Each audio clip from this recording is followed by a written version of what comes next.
Hey there, ladies and gentlemen. Aaron Smith here, the amputee cyclist. Missing my right leg above the knee joint. And for those of you who already know, or those of you who don't know, I am, I've got metal in this leg. And so right here, today, I'm on a bike ride in Cook County, north of Gainesville, Texas. There's my bike. It's a standard mountain bike. And so today's ride's pretty unique. It's going to be like half pavement and half gravel, and we're gonna have to walk part of the way. The road we're on now, it turns to gravel, but then there's a place where a river, not the Red River, but I think it's called Fish Creek, it ate up the road. It changed course and destroyed the road and maybe a bridge too, but I'm not really sure what we're gonna have to walk through, but I know we're gonna have to get off and walk. There's a chance we could get bitten by a snake, and so that's why I brought this. This right here is strapped on to the back of my bicycle. It's a leg guard that I'm gonna put on and cover up this part of my real leg, and it's gonna come up to about here. And that way, if I get bit by a rattlesnake, its fangs are not going to be able to penetrate this thick leather. And so that's what makes today's ride unique, is that we're going to have to walk part of it. We're going to have to hike, and I don't know what it's going to be like. And so it's a beautiful ride. I'm going to upload the whole thing virtually. I'll probably upload a few little clips of it for people who want to just see little segments without watching the whole ride or joining me for the whole ride. But I'm going to upload the whole ride so you can join me virtually if you want, in the safety and security of your own homes. And yeah, so without further chit chat, let's go on this ride. All right, let's go. All right, so this ride, it's about 40 miles long, and I'm not gonna just talk constantly. A lot of it's just, you know, you can enjoy the scenery as I'm enjoying it, but I'm gonna have my own thoughts and let y'all think your own thoughts, and hopefully you can just enjoy the scenery. It's a virtual ride that I'm creating here. It's something that you can do in the comfort of your home any time of year, no matter what the weather's like. Indoors, you can watch this footage and ride your stationary bike and just kind of explore this area of Cook County, Texas with me. Leaving from my home in Gainesville we're going close to Marysville, Texas. We're gonna go west of Moss Lake to a road that's been defunct for a while, washed out, and it's a road that I've wanted to ride, but because it's washed out, I haven't been able to. So there's only a small section that's washed out from what I understand, so we're gonna try to walk around it, and I brought my leg protector so that I don't risk getting bitten by rattlesnakes and copperhead snakes, because I know they're thick in this area, and we're gonna walk through some thick woods. So it'd be a real shame to get my one good leg bitten by a rattlesnake, because then I might lose it too. So I made this special leg cover just for situations like this where I might encounter rattlesnakes and copperhead snakes, two very common venomous snakes, species of what are known as pit vipers, that occur in this part of Texas. Of course, we've got multiple different types of rattlesnakes. They're all poisonous. They'll all mess you up. A lot of times when you don't die from a rattlesnake bite, you end up with serious permanent damage. So we don't want any of that. So I made this leather leg cover out of thick leather that no rattlesnake or venomous snake fangs will be able to penetrate.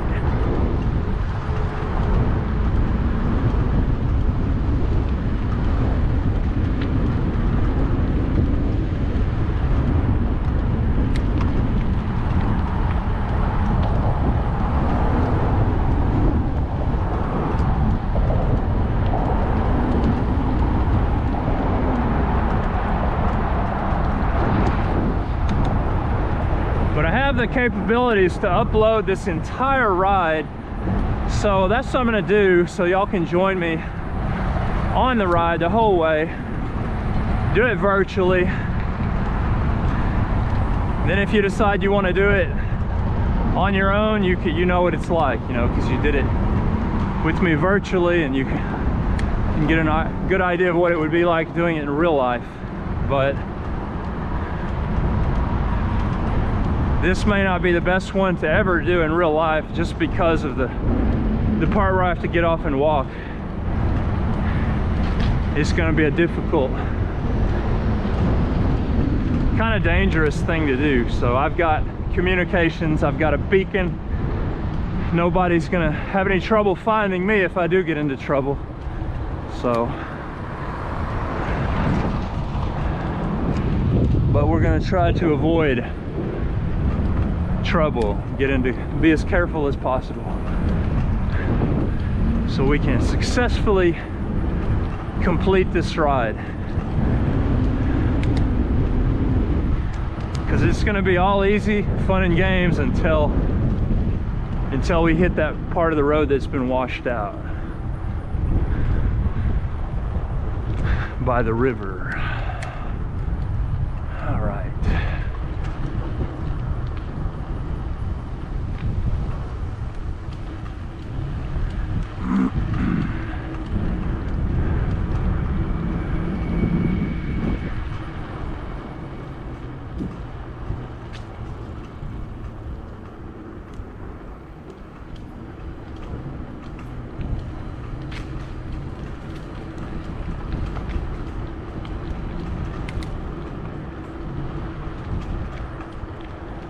Just going through the neighborhoods in Gainesville now. It's Saturday, October. Saturday, October 2nd right now.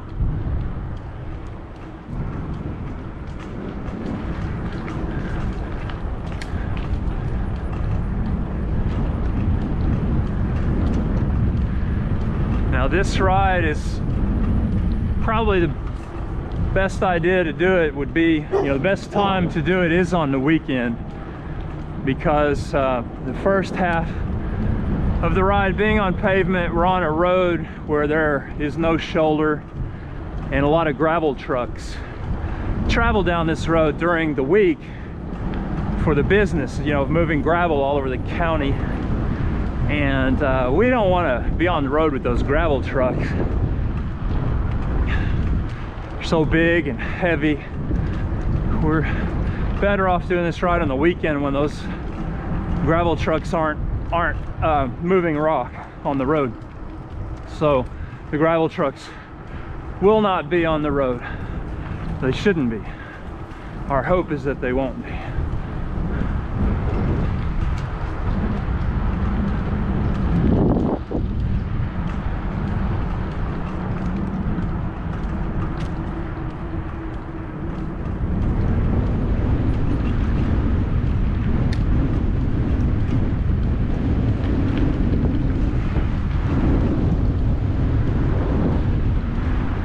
Now we're on Refinery Road in Gainesville, and we're gonna take this road out of town to get out of town. We got to get around Interstate 35. So we're gonna go under it by the railroad.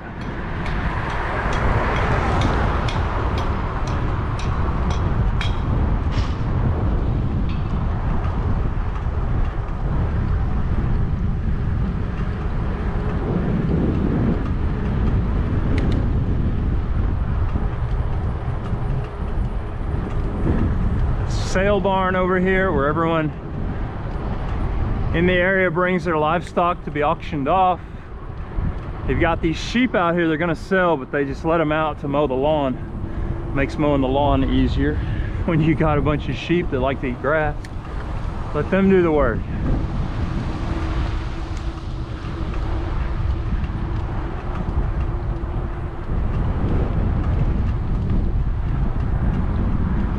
So this apartment complex right here is called Lexington Square.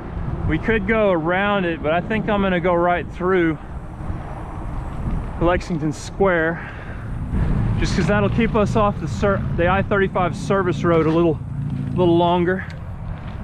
All right, so we'll go back behind Lexington Square, go around it, and then get on the I-35 service road. Give you all a look at Lexington Square apartments. This man's going fishing. Hola, amigo. Hola, you going fishing? Bueno, señor. Bueno.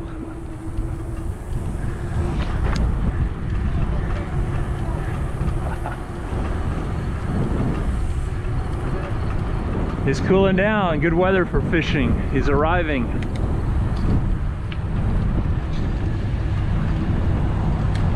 Bueno, amigo. Nice guy, I know that guy. He's a nice guy. Good man, good man.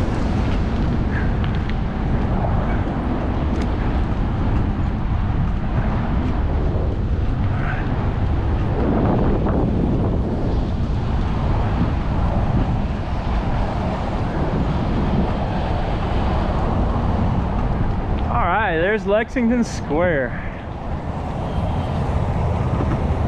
Been there a long time. I used to have friends who lived there when I was a little kid, and I would go visit them. So, a lot of people live there.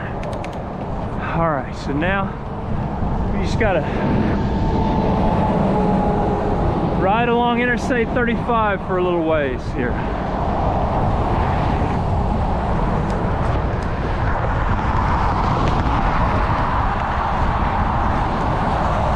Cars and trucks are merging onto the highway right in front of us. That ramp between here and there is where the traffic is usually. So once we get past this ramp, then we won't have to worry about cars coming up behind us fast as much. All right, now we're past the ramp.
Nice little echo under the bridge. And now we head back along the service road. Got this nice pond over here to the right.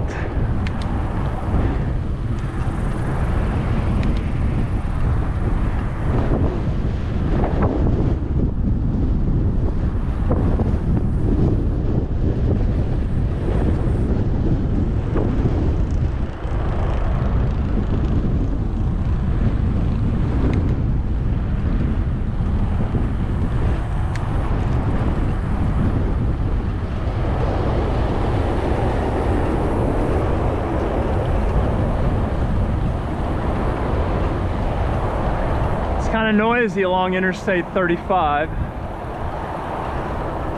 But the great thing about riding with me is that I don't really go that fast, at least not uphill. You know, having one leg missing above the knee, it cuts down on your power output, but I've still got plenty of power to get where I need to go, just not as fast as I would if I had two real legs.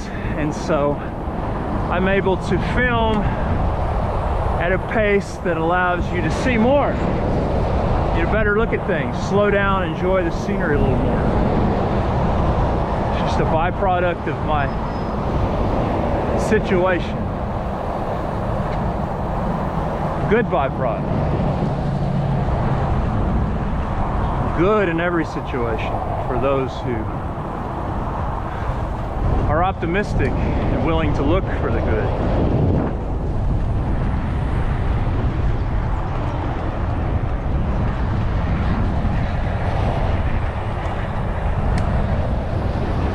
So we got some exit ramps right here, multiple exit ramps off of 35 all together here. So I've got to be careful, get over here to the right side a little more and just be on the lookout for who's coming off this interstate, how fast, what does their vehicle look like, is it a big truck or is it just a little car, how fast are they going? Just gotta pay attention up here. So we got first ramp right here, or maybe it's the second ramp. Like I said, multiple ramps, exit ramps off of the highway.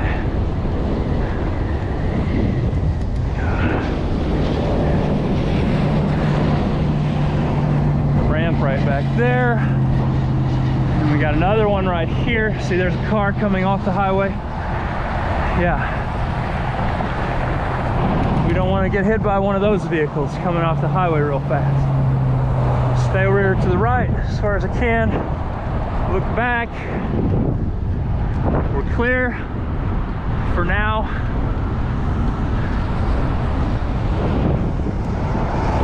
Still clear.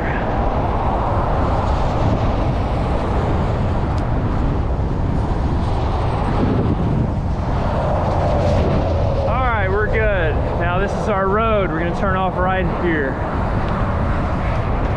Old Sybil's Bend Road. Bye-bye Interstate 35 and all your noise and drama.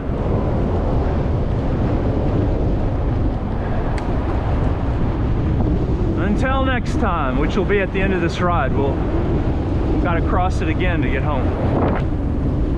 I don't know if we're going to go over it or under it. I haven't decided yet. So, I'm going to ride through this this neighborhood right here, just because I can, and because I'm filming everything. I'm going to upload it, let y'all see this neighborhood. A little detour from our planned route. A lot of hard-working people in this neighborhood, so a lot of people are home now because it is the weekend. Big speed bumps, a lot of kids. That's good, they have these speed bumps, so keeps the kids a little bit safer.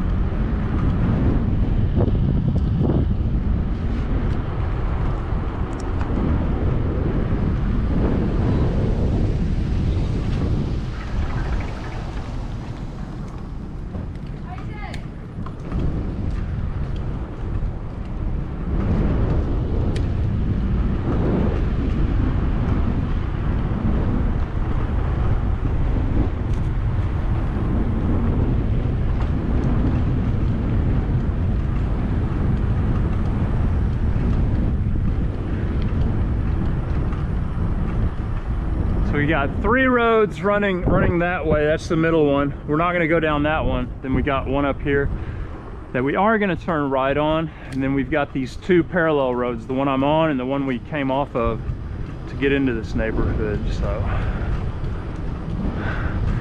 that's the whole neighborhood really. We're making a Oh, we got a Chihuahua coming after me. Wonder dog. He's gaining on me and I got a speed bump here, so. Hey little doggy. This small Chihuahua. Little bitty Chihuahua. But he gave up.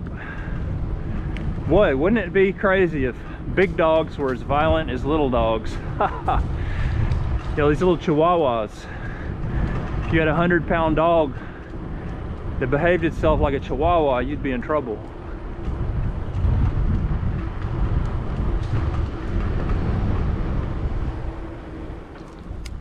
All right, went over that speed bump. And now we're out of the neighborhood. Back onto Old Civils Bend Road.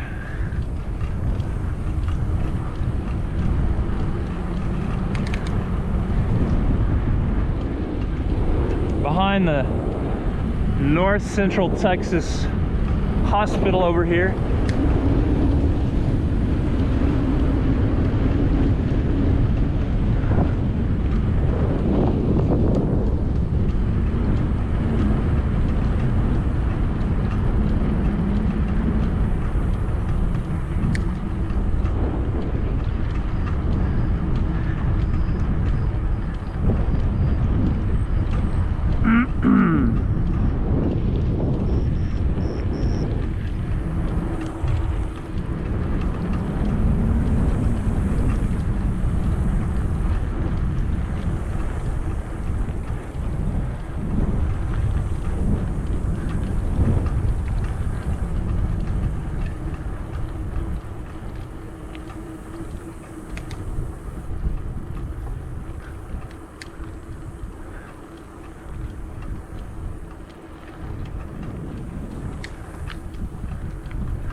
So I gotta decide if I'm gonna turn left or go straight up here. If I go straight, I'm immediately on gravel, but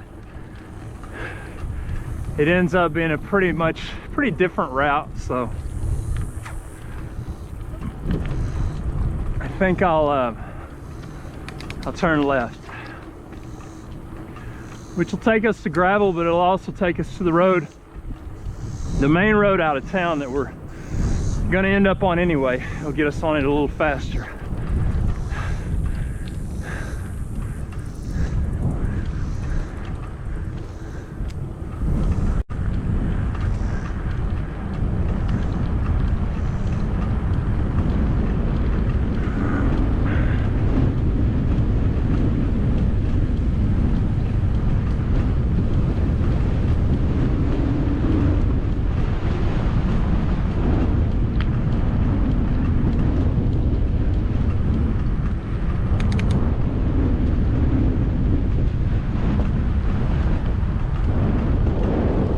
Got a bit of a headwind.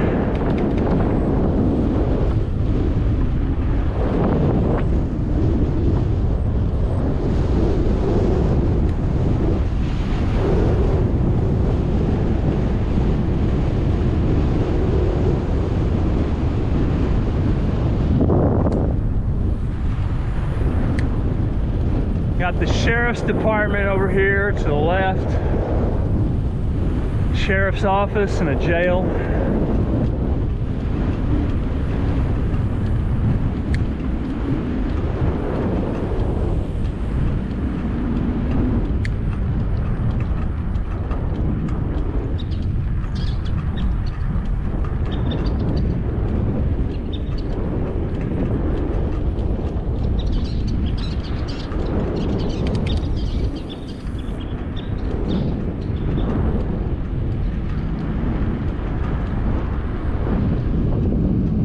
County Justice Center. These sheriff's cars, they don't get on the gravel roads much. You can tell that because they don't have dust on them. And I don't ever see them on the gravel roads. It's very rare unless they're in hot pursuit of someone. I haven't seen them on the gravel roads just patrolling. They stick to pavement, which some people like, some people don't like. but I'm not gonna weigh in on that. We got some gravel right here though. Just a little bit of gravel will get us to our next paved road. Smooth sailing for us though, because we've got a good suspension system on this bicycle.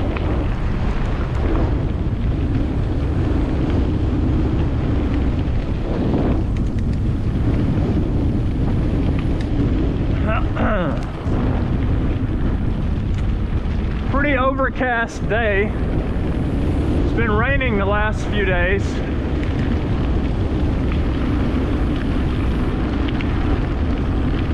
But it's after lunchtime now on Saturday. It didn't rain last night, I don't think. But we may run into some mud puddles on the course during the course of this ride, but everything's looking really good right now. The roads are looking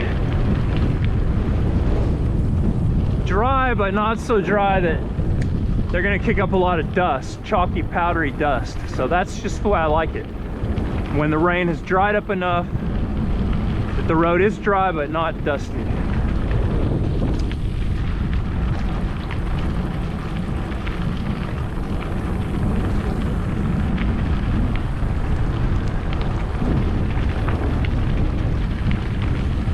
See, these roads have been excessively dusty for the last few weeks because we haven't gotten any rain for a long time. So it's, you know, it's just nice now that to not have to deal with that dust, powdery mix, and a lot of gravel that's just loose. You can't pack it down. It doesn't get packed down by traffic when it stays dry for a very long time. So the roads they need the rain. These gravel roads need rain. They've got a little rain. They're in better shape now than they were before the rain.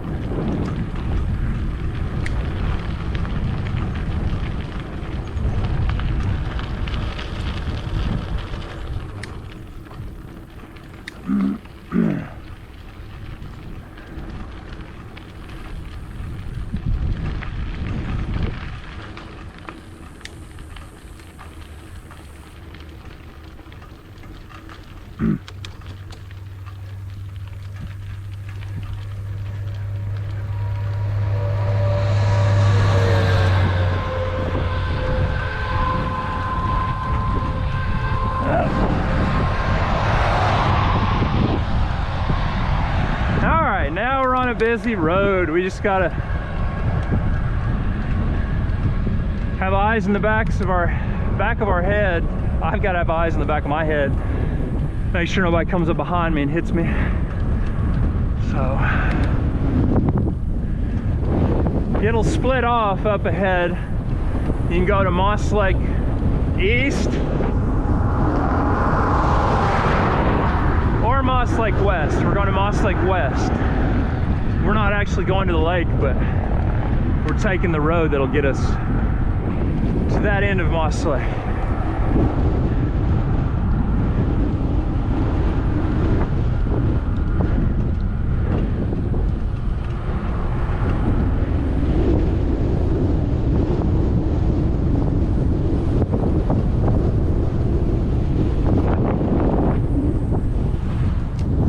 Kind of going uphill against the wind right now. Slow going, slow slogging along.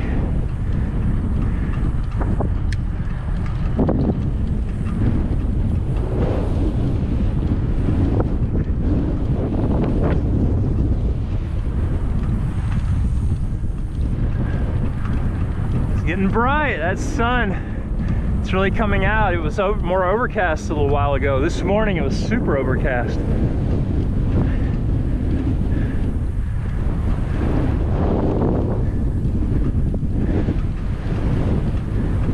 Gives us better footage when the sun's out.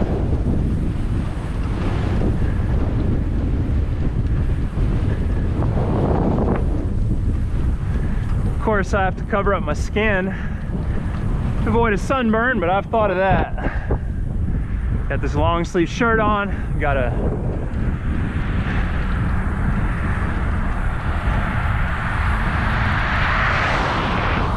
neck sleeve covering my face and ears from the sun, so we got that covered.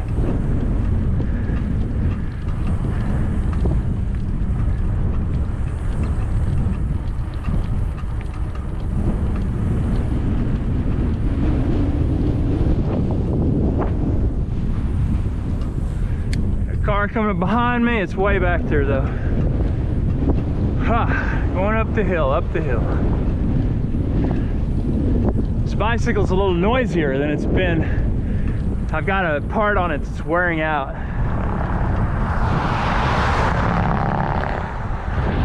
That part is called the free hub. The free hub is it's on the back wheel and it spins freely when you're not pedaling, so it's wearing out, it's old, needs to be replaced, but the bike shop that I go to, they can't find it right now because of the parts shortage. We're in the pandemic, you know, it's 2021, COVID pandemic, and so bicycle parts and bicycles in general are just hard to find.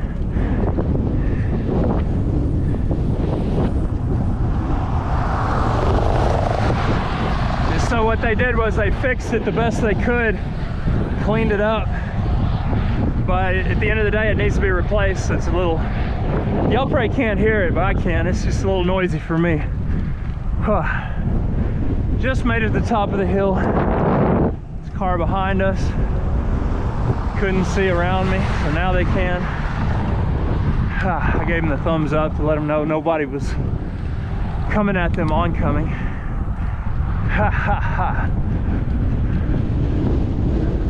Most of these cars are going straight.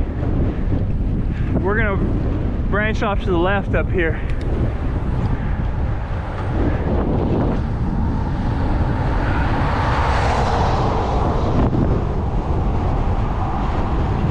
Whew, we got a headwind to fight all the way there. That's okay, that means hopefully we'll be able to use it to help us on the way back.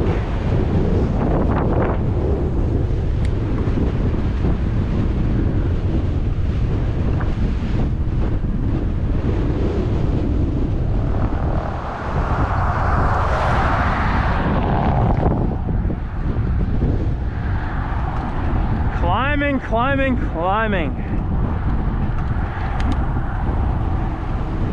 What goes up must go down, ladies and gentlemen.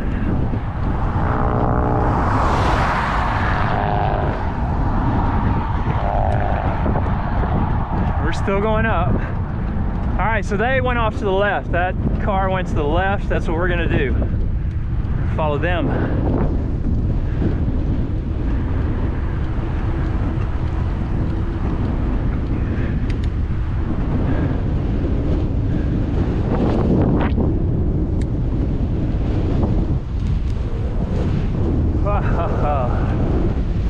Now the headwind's really getting in our face because we just topped the hill. We're going downhill, but the headwind's not letting us.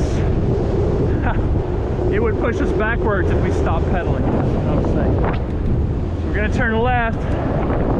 Instead of going right there, we're gonna go right over here and turn left on that little road that bridges these two roads, makes a triangle. All right, get over here because nobody's behind us that I can see or in front of us. We can turn right here. Beautiful scenery already, but it's gonna get a lot better, folks. It's gonna get a lot better. All right.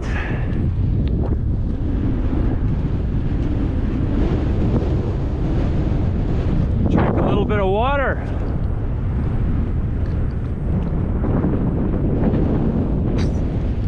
Ah, that's good. A little early to be thirsty, but it is what it is. Gotta drink, you gotta drink.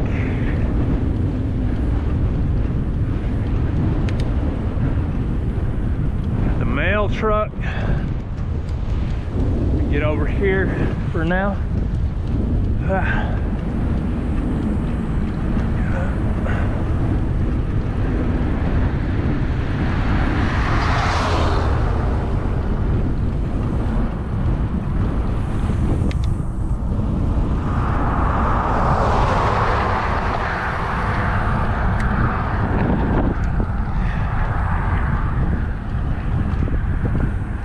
no shoulder on this road, so that truck kind of scared me, so I got over, almost got over in the grass. You can't hear those rumble strips.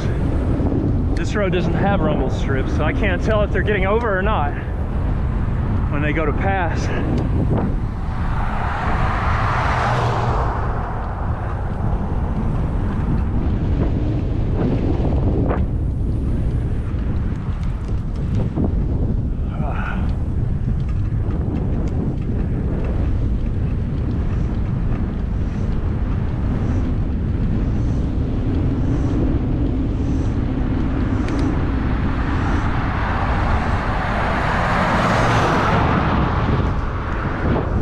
Car coming up from behind.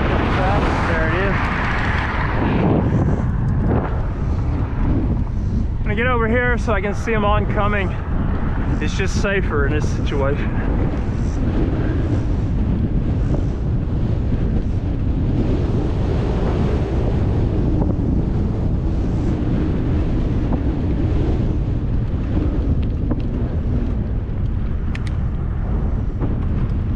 I think this leg cover that I have bungeed to the back rack of my bike, I think it's catching this wind and making it harder for me.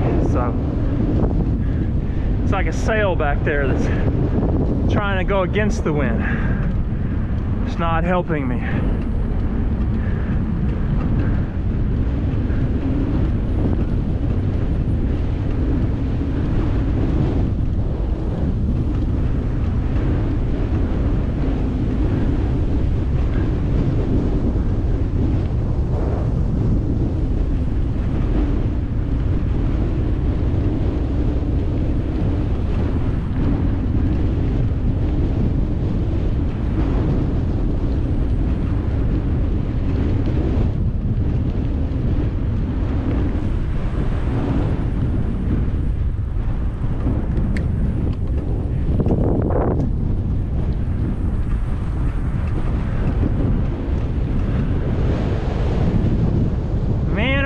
Lots of uphill against the wind here.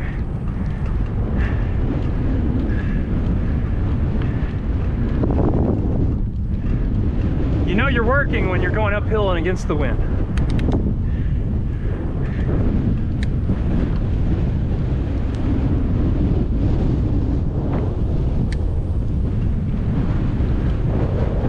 Some cedar trees over here to the left.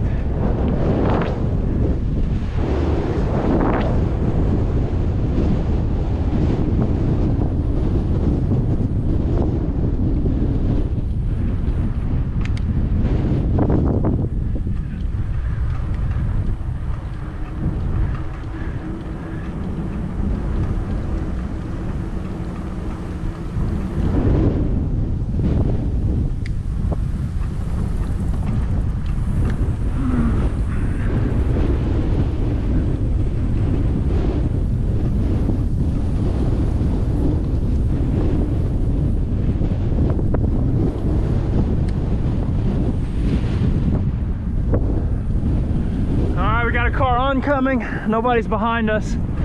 Someone get over here. Probably ought to do this going up a hill anyway. Safer.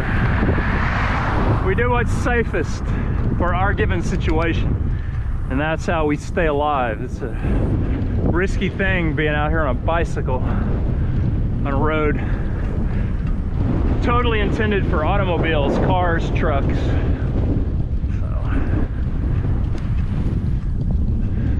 We have to make executive decisions about our safety out here, and that includes what side of the road we get on.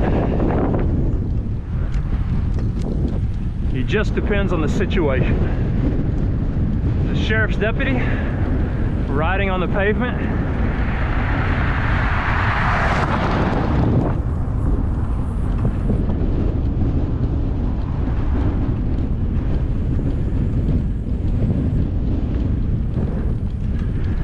We got to drive ourselves to the top of this hill, use all of our, well,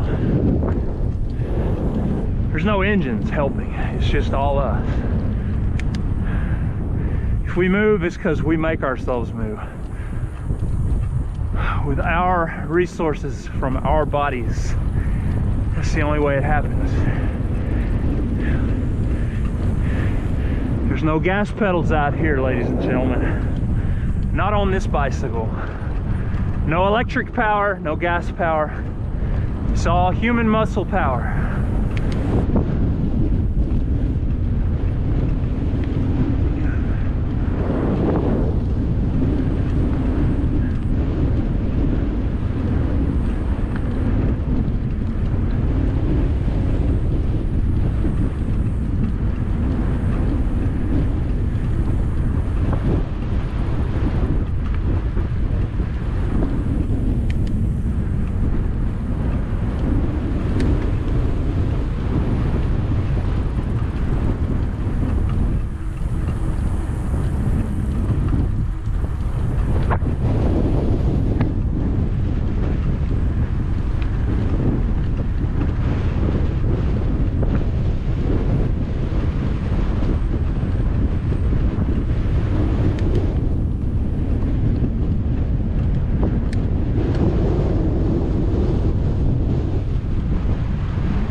So we've been climbing for a while, and now we're entering the high plains of Texas, where we can see off into Oklahoma.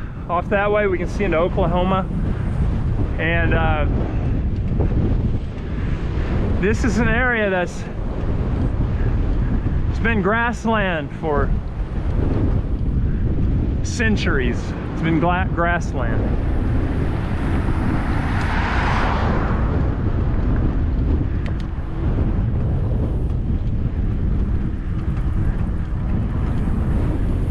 Kind of where the cross timbers meet the Great Plains. That's where we're at right now.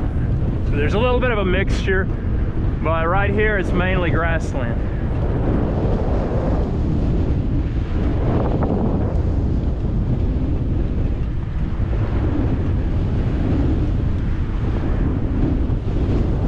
The cross timbers are off to the east.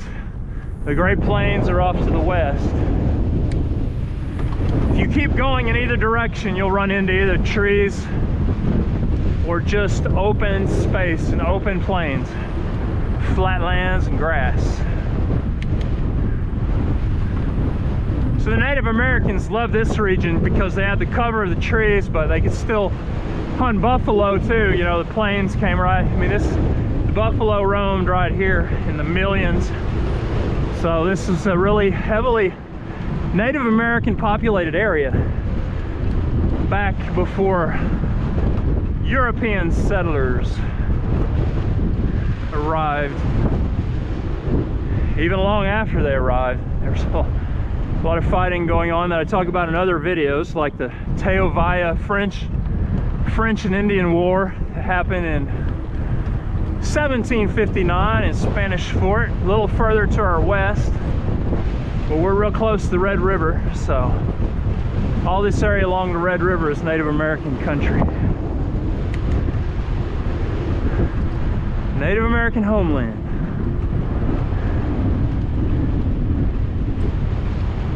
That they fought to keep for hundreds of years after European settlers arrived.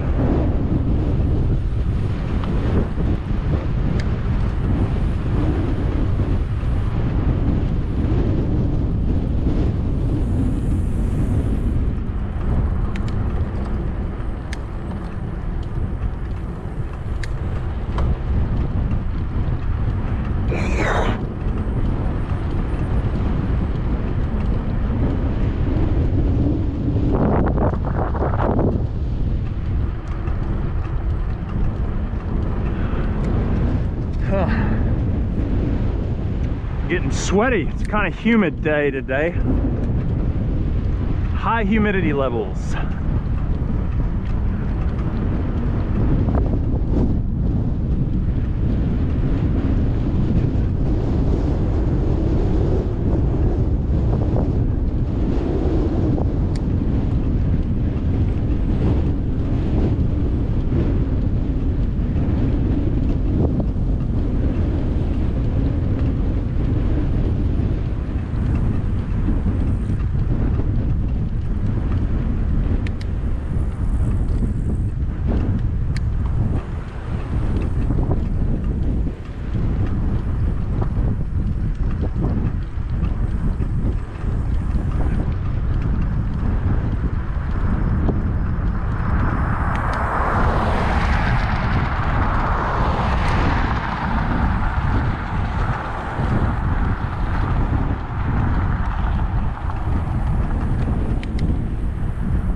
final climbing onto the high plains.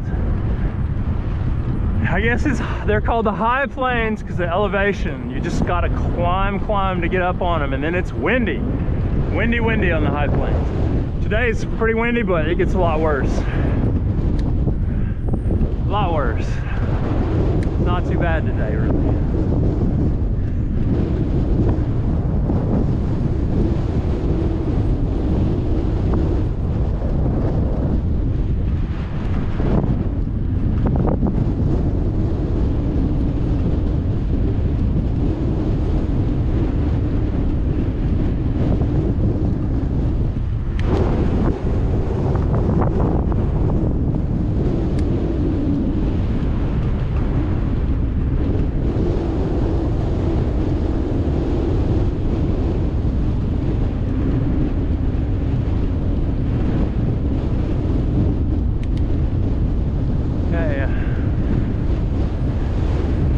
Saw some movement up ahead of us, but it was a truck in somebody's driveway way up there, so just gotta make sure nobody comes head on at us, or if they do, we gotta be able to react in a timely manner. So, we got a long view up ahead. It's just uphill, long steady climb.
County Road 405 here to the left. Sometimes I'm doing gravel roads. I take that road and come out right here.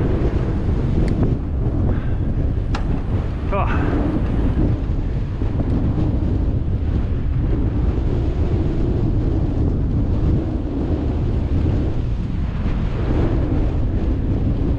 You know, that rain we got over the last few days didn't do much to green up the grass. It's still pretty yellow and brown. May have been too little too late.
Downhill, it feels like we're going uphill.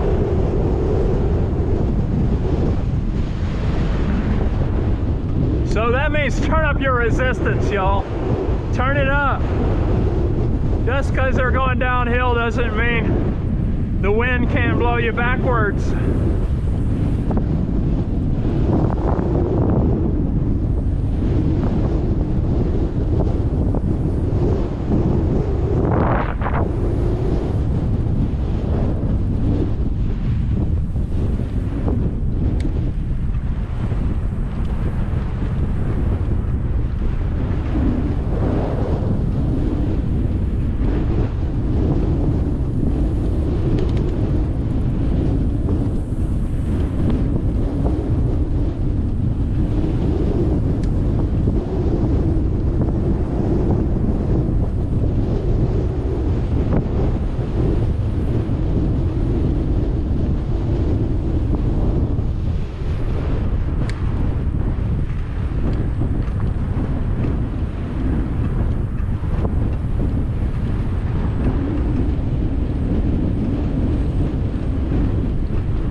my face up with this sleeve. It's gonna block the sun, the back of my neck and my ears and face. Just got it pulled up.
Run out here, little dog. Little pug. It's not safe for you. He's gonna do it anyway. No, he's not. He gave up. It's a good idea. I mean, even though there's not a lot of cars on this road, just his luck, he'll get run over. One will show up for him.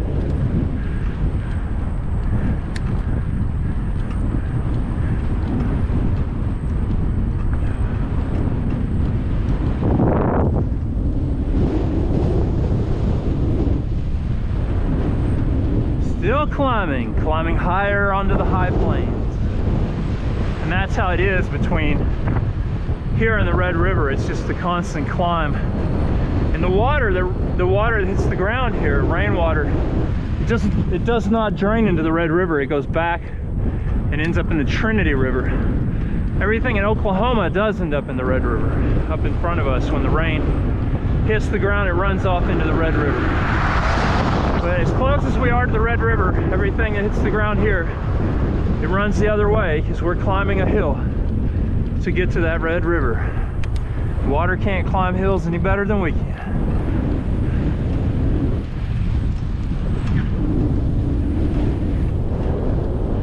So there's a gravel road I take. On other rides, not this ride, but I oftentimes turn right there. Not today. We're going to the end of this road. We're going to keep going on this road until pavement runs out. We're going to see it all today.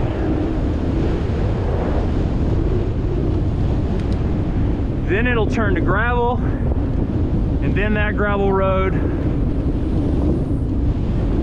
is disrupted by, I don't know what. We're going to have to walk. That's all I can tell you right now. We're going to have to get off and walk and hopefully make it through to where the gravel road used to be on the other side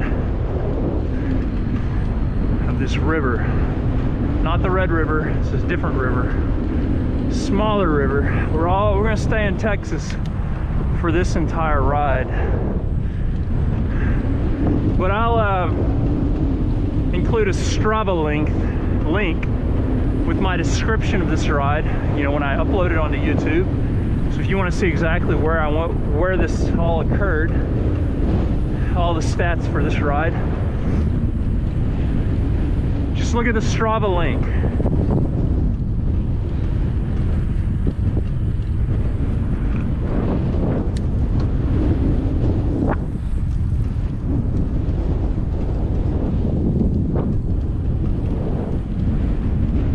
All right, we got an oncoming car, nobody behind us. Get back over here.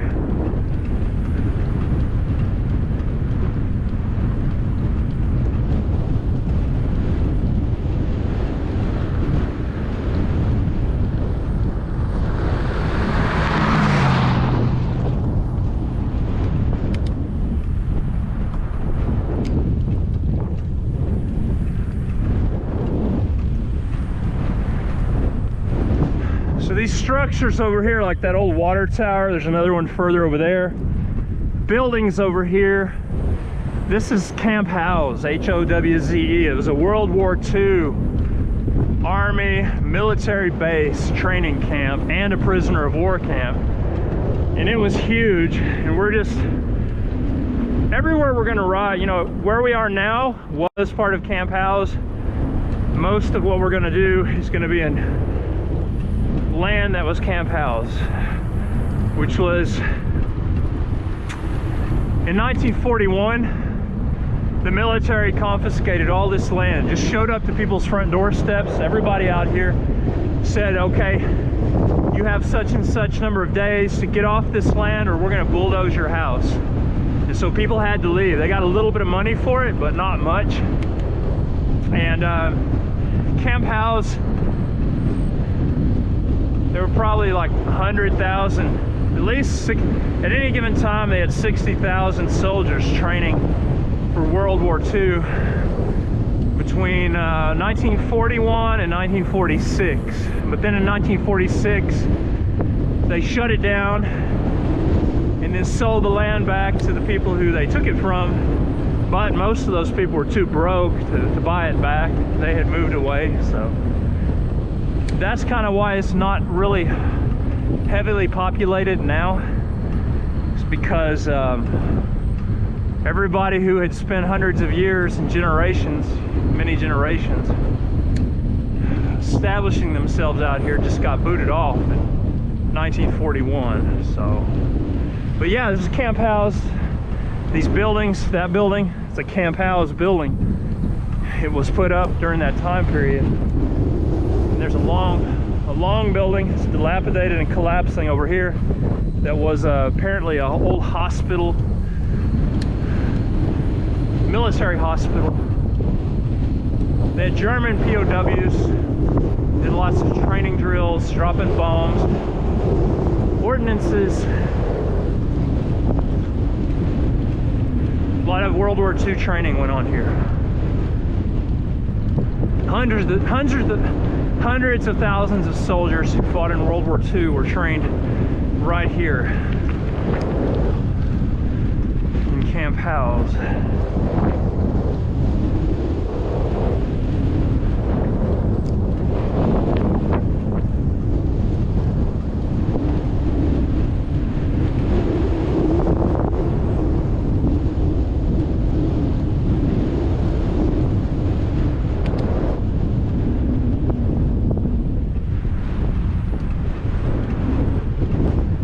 Like I said, it's real big.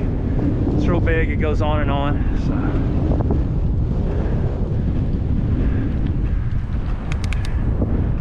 We're not going to see many remnants.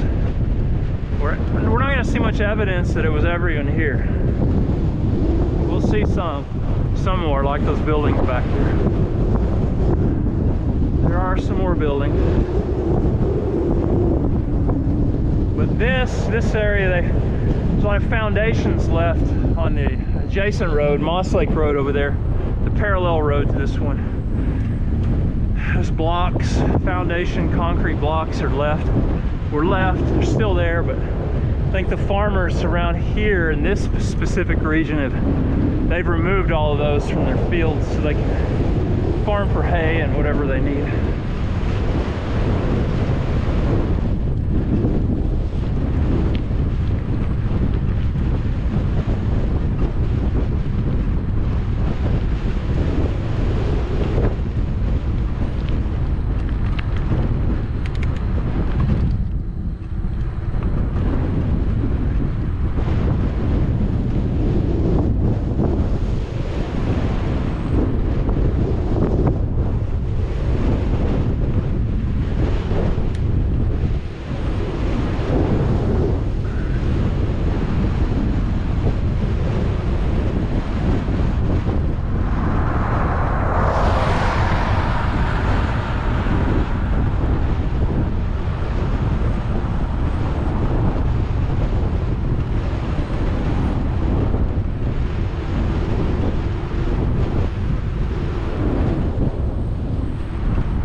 we've got some kind of historical marker up ahead at the top of this hill, and I don't know what it says. I've driven by it in my vehicle, my truck, and I've never stopped, but I've always wondered, what does it say? And I think we're gonna stop and look because we're already on a bicycle. We're going slow enough anyway. We can afford to stop and read this historical marker and find out what it says. I guess it's a historical marker. You'll see. We're gonna get off and read it.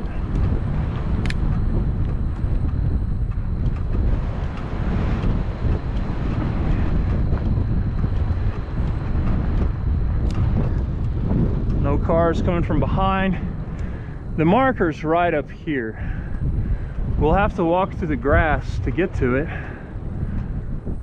but that's okay. Let's do that. Let's get right over here. Let's stop. I'll lock out my leg here. Just pin. Here we go. All right, ladies and gentlemen, we're gonna walk up here.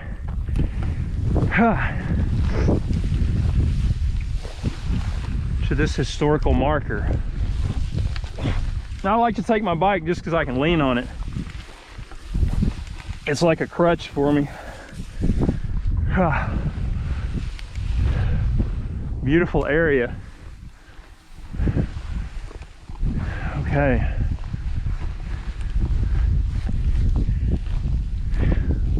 Wolf Ridge, 1886 to 1942, in memory of Milton Rivoire. Rivoire. Huh. You know what I think? I think this is probably was the front steps to somebody's house, and maybe it was, I bet it was taken for Camp Howze, like I was explaining earlier in 1941, because this man, it looked like he lived from 1886 to 1942, so he probably saw his home taken by Camp Howze and then died, you know, never got to, yeah, who knows, he may have, he was born in 1886, he lived here, then Camp Howze was taken from him, it was his land. That's probably what we're looking at here. So I'll put my bike down.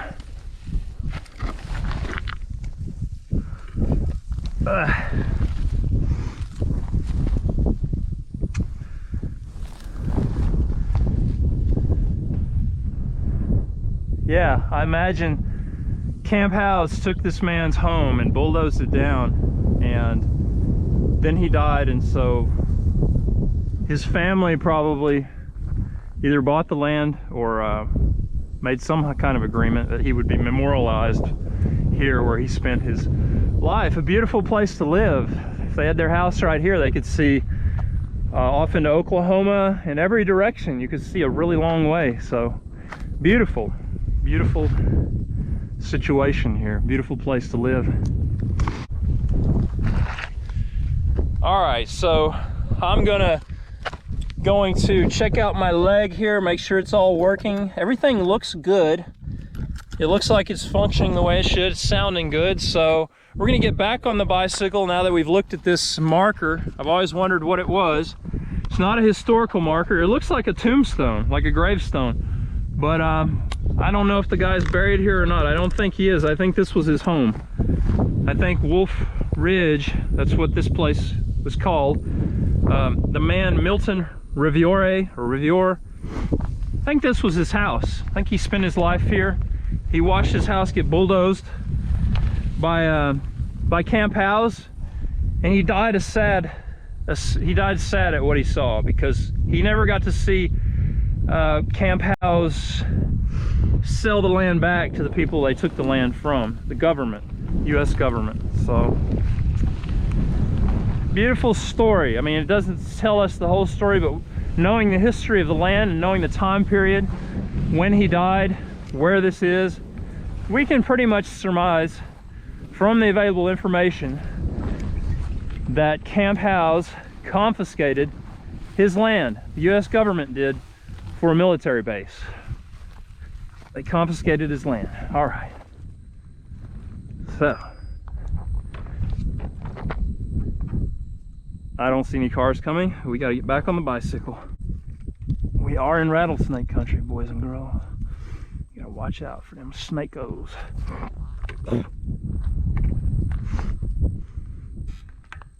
L snake.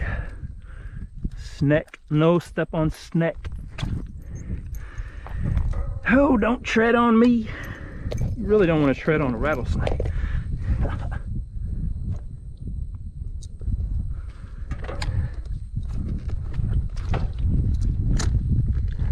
People have been bitten out here. I've lived in this area all my life. I've known people who've gotten bitten. I know this is snake country, rattlesnake country. All right, so here we go. We're back on the road again. I can't wait to get on the road again.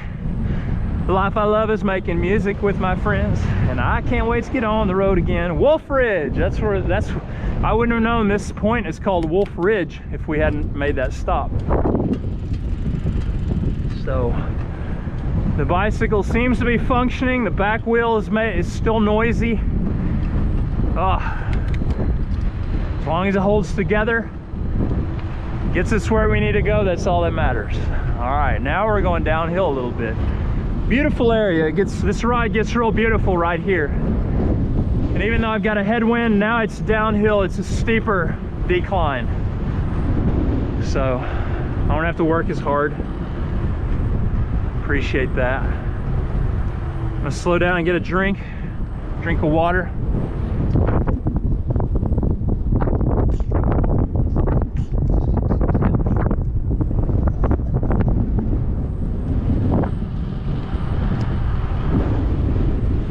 All right.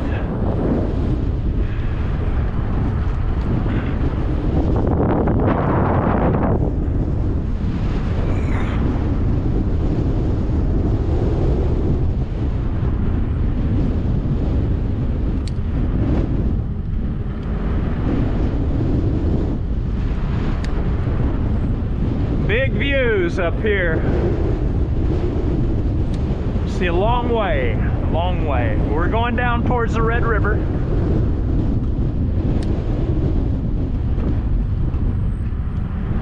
Down, down, down.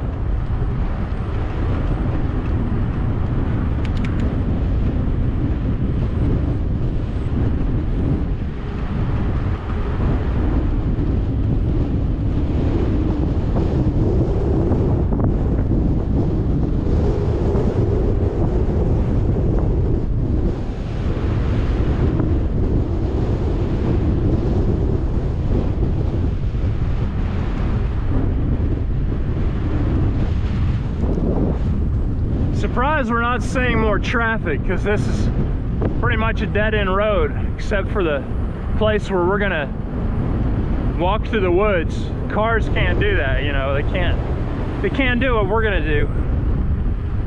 Vehicles, cars, trucks, they can't get past this place that we're gonna get past.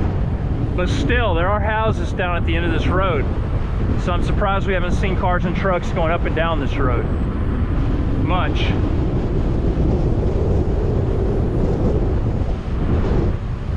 But it is a Saturday.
Oh, we got to be careful here. Watch for the oncoming traffic. It's hard to do because it's so pretty out here. Get over here on the other side. Beautiful field.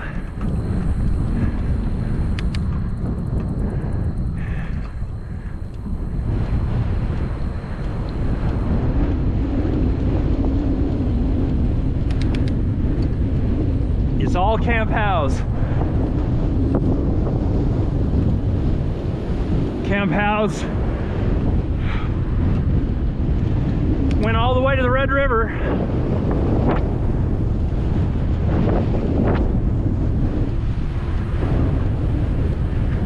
So for those of you who don't know, the Red River is the barrier between Texas and Oklahoma. We're very close to Oklahoma.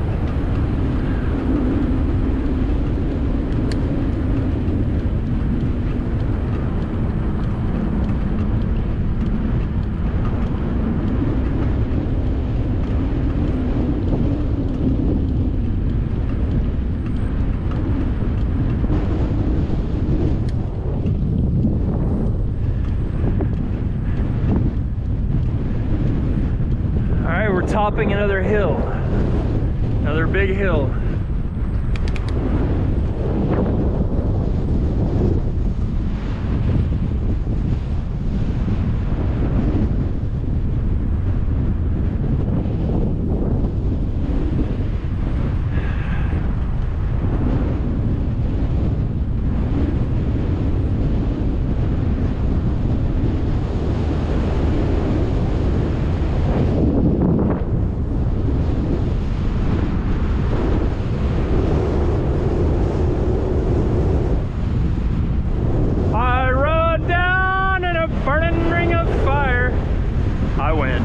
Down, down, and those flames, they went higher. I rode down, down, down.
Double W Ranch.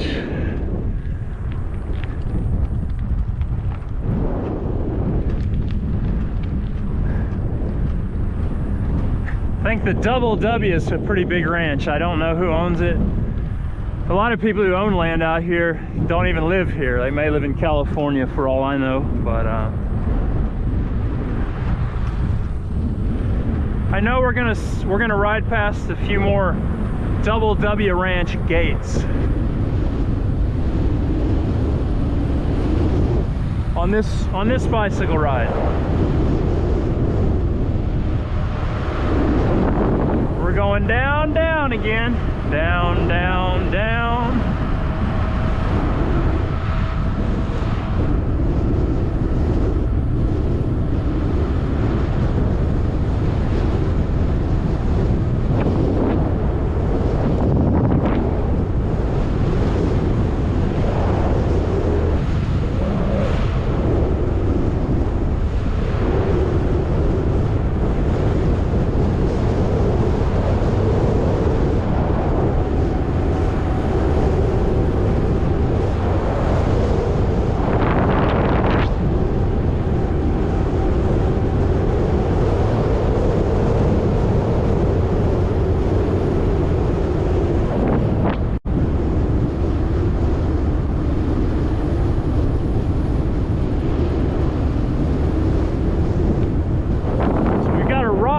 To our left, you can't see it. The roads are about to turn to gravel pretty soon. Not yet, but fairly soon. And this road to our left up here is the entrance to the rock quarry. And so it's good, like I said earlier, it's good we're here on a Saturday so that we don't have to dodge all the rock trucks that would be coming in and out of there if this was a weekday. So yeah, there's the rock quarry. A lot of big gravel trucks come in and out of there all week long. Road closed ahead. That may be where we're gonna get off and walk.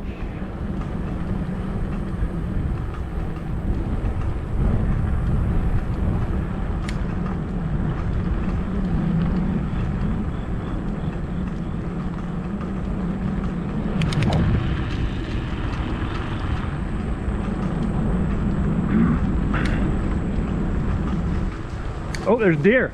Deer, look at that. You see that deer bounding?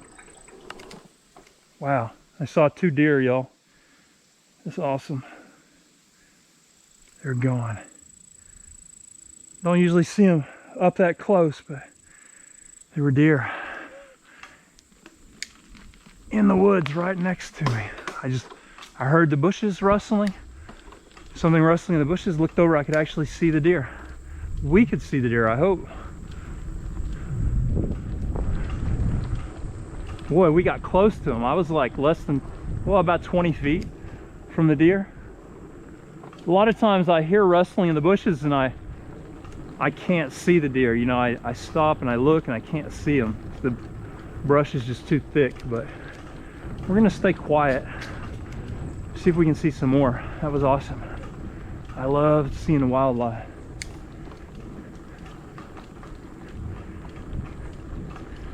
That's the real treat about being a cyclist,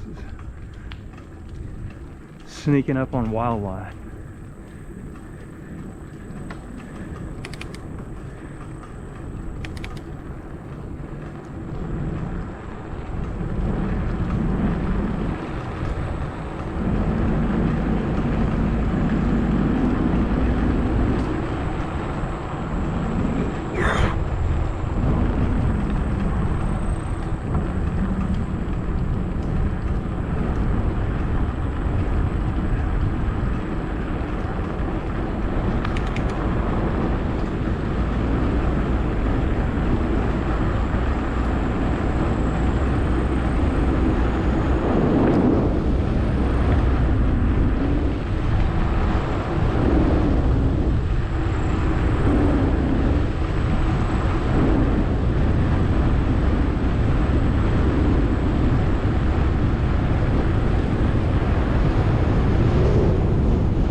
Got a big hill up in front of us. We're gonna go straight. We could turn to the right, and we're gonna do that on a different day. That's a good road to explore too. It takes us to pretty much all the houses that are on the west side of Moss Lake. And there is a development that's happening down there. Refuge Road or I Reward Lane. I don't know. It's a neat place. So we got to climb up this hill. And on another day, we'll take that road right there and go explore the development going on the west side of Moss Lake. But for now, I know where we're going, and this is how we get there. The road will turn to gravel right at the top of this hill.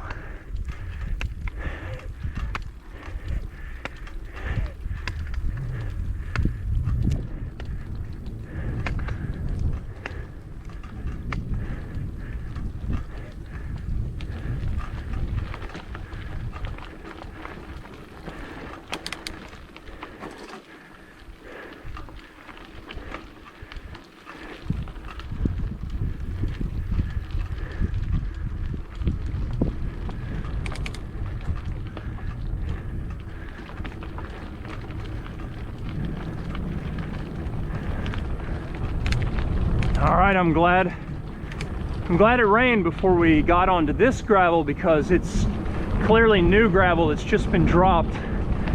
It would have been real rough without that rain. So the rain has caused it to settle a little bit and make it a little more easy for us to ride the bicycle on.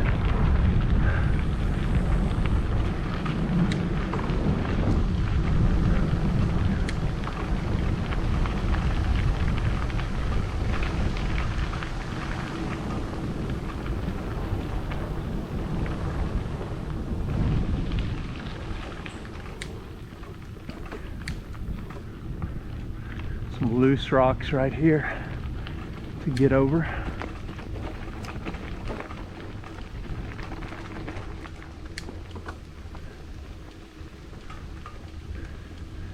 Some more climbing to do. This one won't be as bad as the one back there though. Not quite as steep.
pond over here.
All right, this hill's pretty steep, short but steep, and the rocks are rough on it.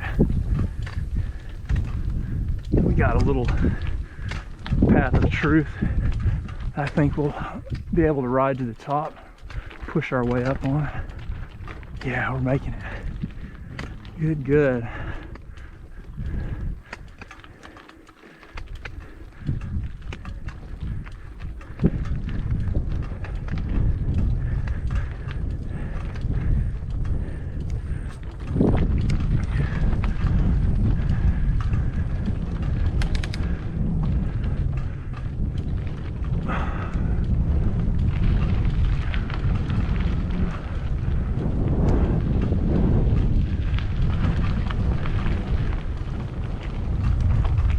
Oh, I see some deer, y'all.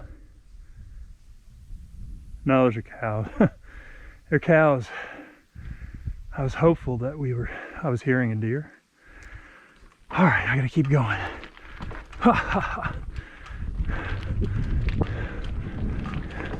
That's why I'm staying kind of quiet though.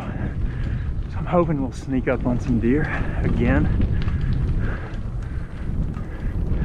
It's a neat area. This is essentially a dead-end road. But what did I tell you? Double W Ranch. I told you we'd see another gate that has that Double W Ranch over it. So this is big. It goes all the way up to the top of that hill where we saw it last.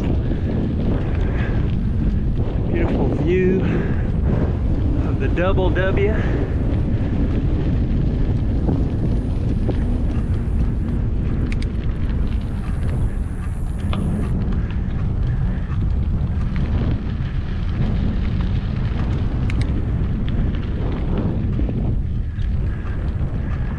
But like I said, I don't know who owns the Double W.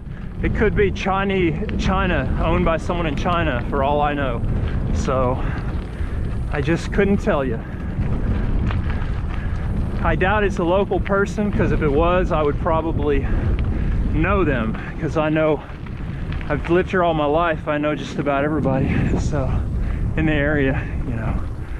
But I don't know. New people who've been here forever always surprise me, so maybe it's somebody who's owned it for generations. I don't know. Just like to speculate. Beautiful dark blue thistles over here to our right. Wildflowers. We're getting close to where we're gonna have to get off and walk. Getting real close to that point. Not sure exactly how close, but I know it's close.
Another double W ranch sign. So it's on this side of the road too.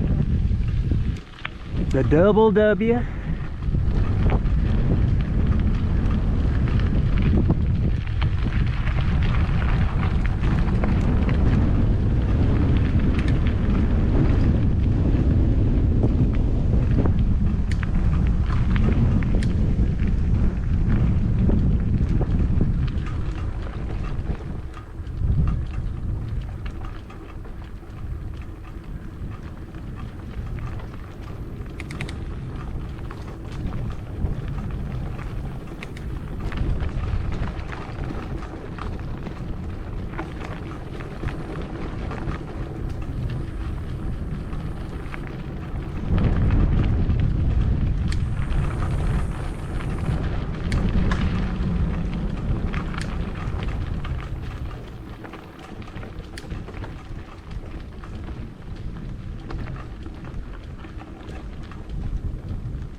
No fence right here, just a open field of grass.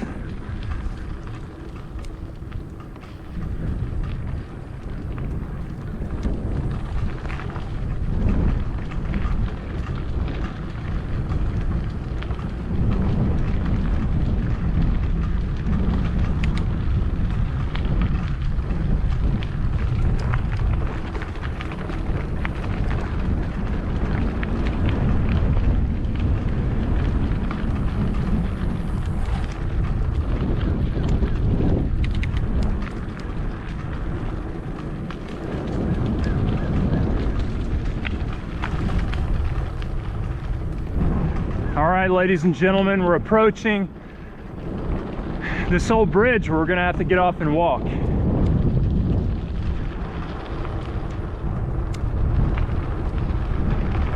Right here.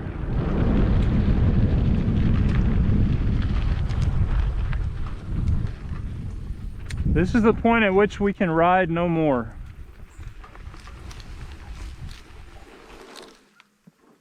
So we're gonna get off and walk right here, ladies and gentlemen. Gonna dismount from the bike.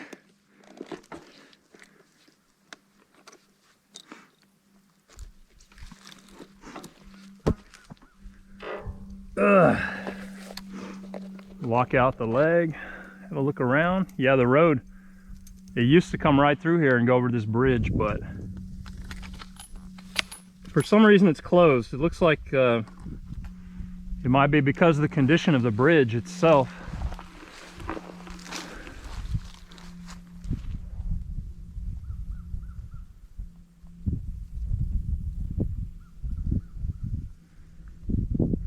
I'm gonna move my bike on over, and I'm gonna put this this leg guard on up ahead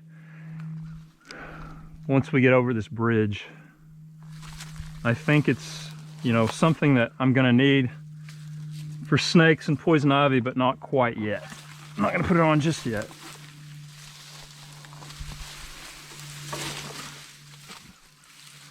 All right, so this bridge has got some pretty rotten boards. Pretty rotten boards on this bridge. It's kind of rotted out. As I walk on this plywood that's over these planks, I'm gonna lean my weight onto this bicycle quite a bit because I don't want to put too much weight in any one place. Oh, here comes a truck. We're just gonna keep going. Get across here.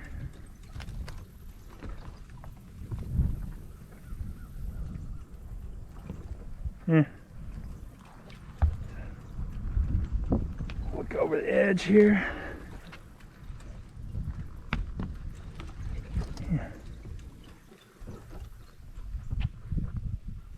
See what this guy wants.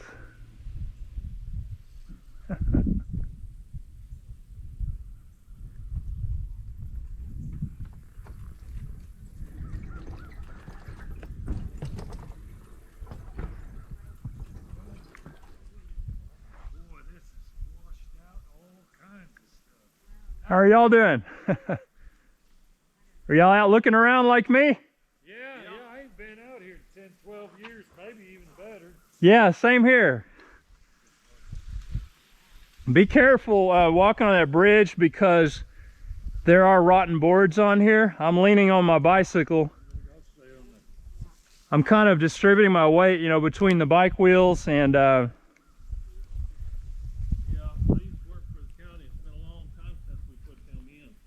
okay. All right. Yeah, that's pretty solid right there, though. I'm taking my chances on this. Yeah, that's pretty solid. Yeah, well, that's kind of scary because you don't know if it rotted underneath, but anyway. Boy, enter at your own risk. They moved the same day, so they should be pretty good. It sure eroded badly down there, but it looks like they could have managed to keep the bridge right in here. Does it keep eroding further? It looks to me, Up there. it looks to me like up there is where There's the problem. the main problem is. But I'm doing a bike ride. I came from Gainesville. Yeah, there's some old boys that stopped. I live in Myra. Okay. They stopped at my house the other day.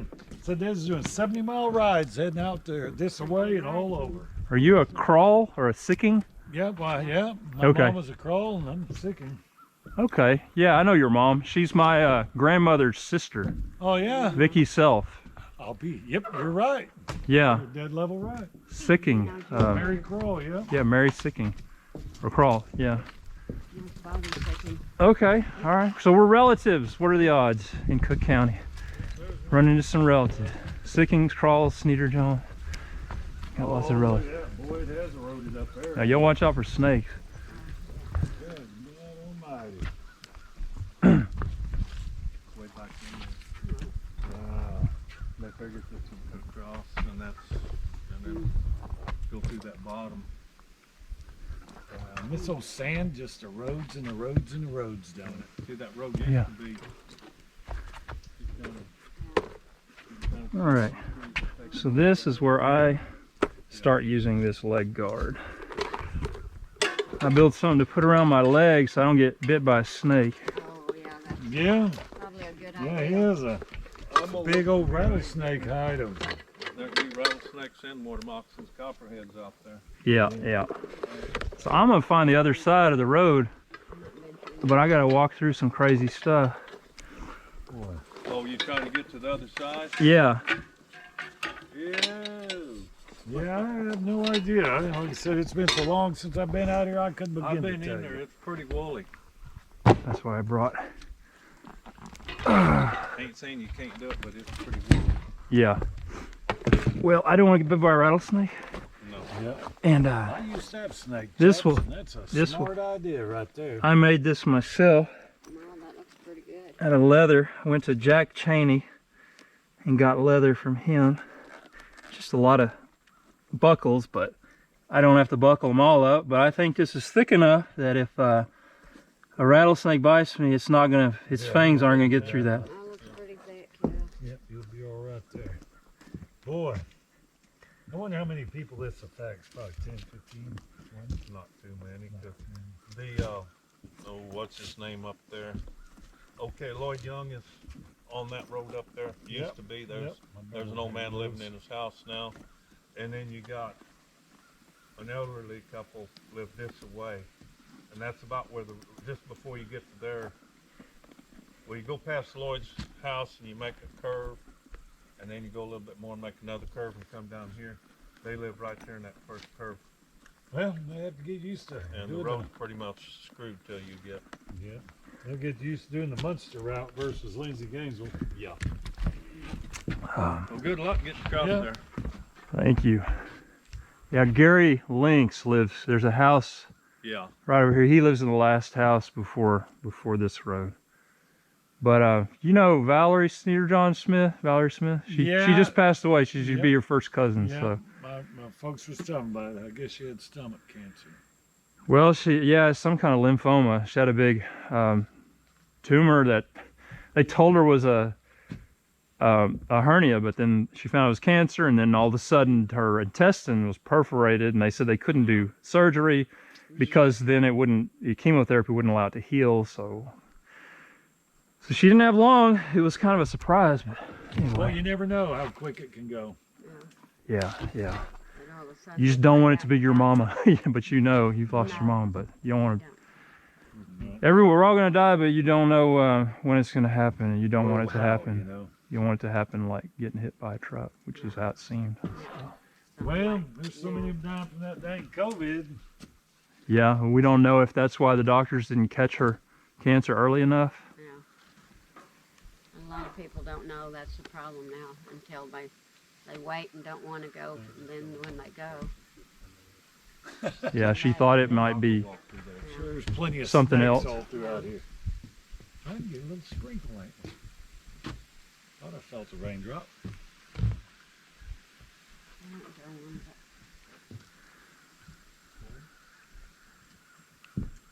So this whole bridge been shut down, you said 2 years, 3 years? No, from when Irene died is when we got the flood and it washed out that night. Oh, Yeah, I just felt the sprinkle. I didn't feel It's been, yeah, I did feel one. gosh, how long's it been since she died? I couldn't tell you. 8 or 10 years, ain't it? It's been a while, I figured, but I don't really remember. Yeah, it's been shut down that long. So this wood is probably, I guess, 15 years old. So are you saying the bridge is about 15 years old? No, just the wood. We replaced the wood. After it was shut down? Or No, before? about 5 Okay. years before it was shut down. Okay. It's been shut down about 10 years. So this wood's And about 15 years old.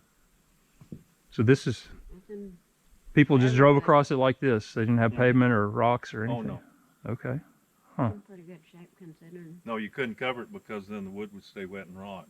So we Uh-huh. had planks, and the planks kept popping up. So this plywood works about as good as anything. But before this bridge was here, there used to be one here with the metal on top, wasn't there? The When I was a banisters, boy. I don't remember that far back. I remember coming across this one, but I don't remember the plywood on it. Well, it used to have them 2 runners. Yep. They were about probably 2 foot on each side. Yeah. Back when I was a boy, though, they had the old style one like we used to have at Reed Cemetery. Yeah. Then they built this one. Really grown up. Well, but hey, But yeah, it's been a lot of years. It all changes. washed out a bunch. I think really if they're ever going to build another bridge, they're going to have to go up creek. Well, Somewhere, it's yeah. like you said, $500,000 a bridge. I Yeah. don't see one coming anytime I soon. doubt it. No. Well, they did just put a lot of rock on this road. I mean, That's because Bobby Don Doty's wife raises hell. okay. I figured maybe they were thinking about doing some work down here No, too. that's just All right. maintaining a dead end road for her. All right. Some people They're are the- very fussy. Other than way up Yeah. there, and the ones that It's a snail. up there. Yeah.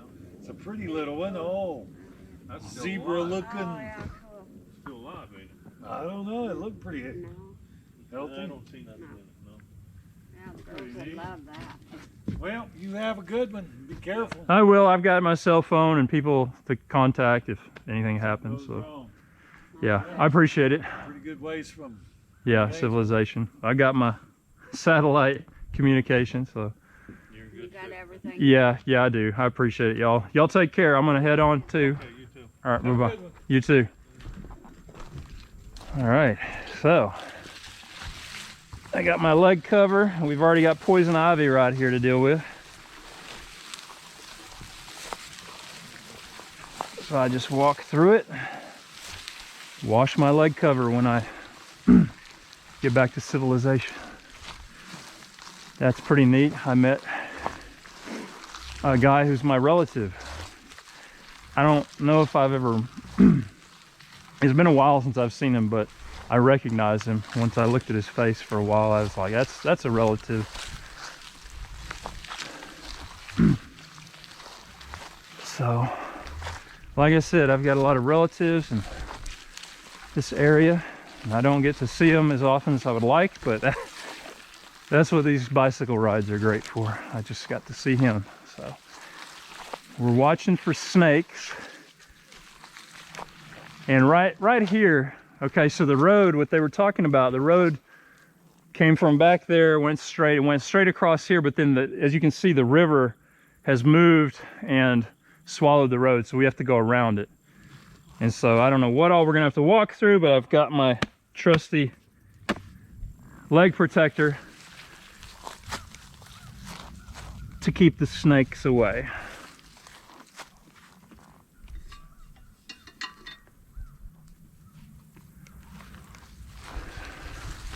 So we're gonna follow this little road right here for now.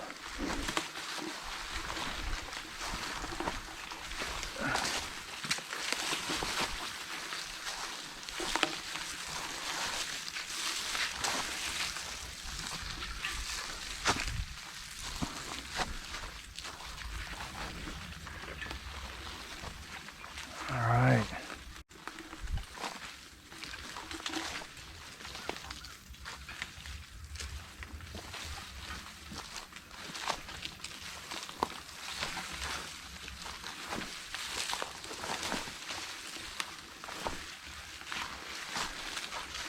Somehow we're going to find the road on the other side.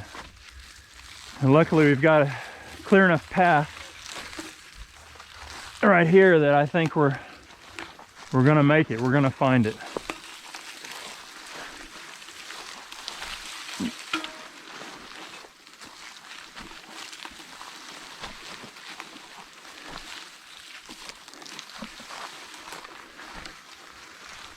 Alrighty. Going through the forest. Those snakes are so camouflaged in places like this that it's just would be a bad idea to not cover up that real leg.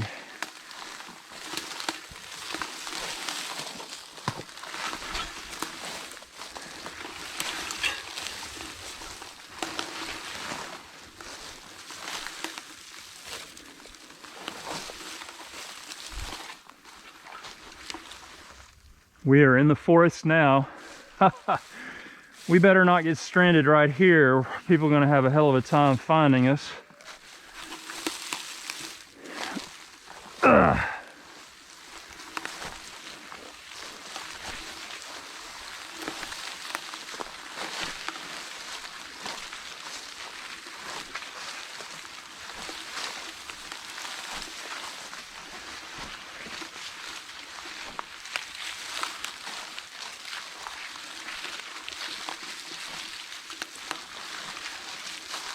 All right, so that right there is poison ivy, y'all. That's one of the reasons I'm wearing this leg cover, is because I don't want that brushing up against my leg, my real leg.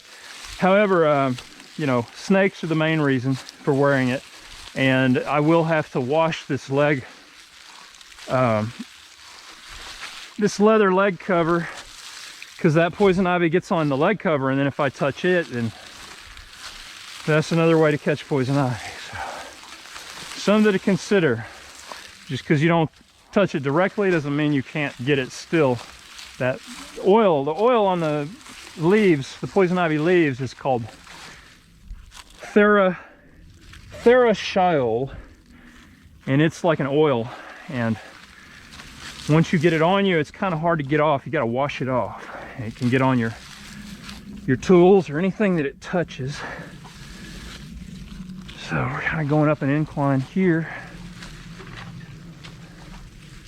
Lots of deer tracks, wild pig tracks. All right, y'all. So I think I see a barrier. I think the road is over there. So we're just gonna have to walk through this mess. And this is where you can really run into snakes, where there's no road or history of human movement. So we've got a cliff right there we've got to watch out for, so we can't go too far in that direction. We're just kind of on the edge of where the road used to be before it was totally washed out. All right.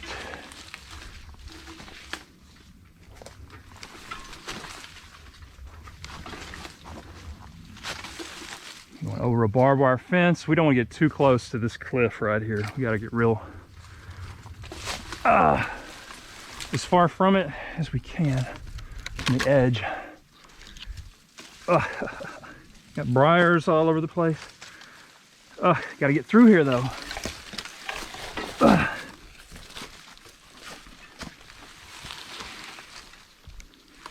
right. Okay. We made it, y'all. Okay, this is a cool perspective.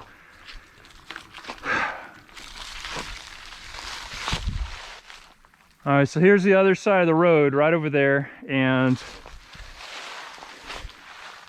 the bridge and where we came from is right over there. So you can see how the creek just kind of changed course and ate up all of this road right here. And so that's private property, I believe.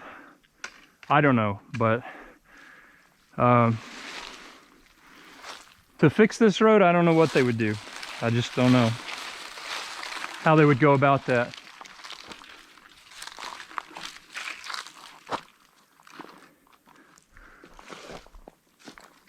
Set my bike down here and have a better look at the area around us.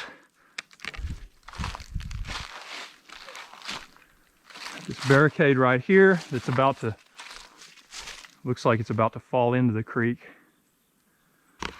Yeah, that's why this road is closed, because it's washed out right here. The river changed course and just swallowed all the distance between right there and over there. So that's why the road's closed now.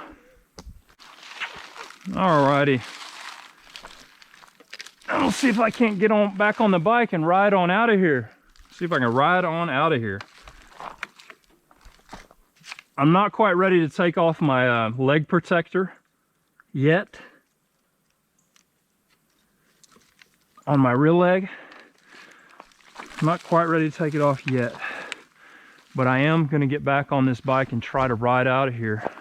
I think there's another barricade up ahead, so I'll probably have to get off of the bicycle up ahead. But we are successfully making it through what seemed to be an impossible road to navigate, just because I planned ahead and got my leg protector. All right.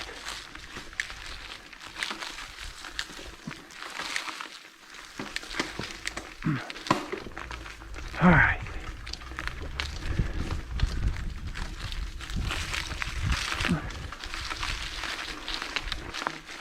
Here we go. Climbing out of this hole. A lot of grass growing over the rocks. There's no cars have been down here. It's understandable.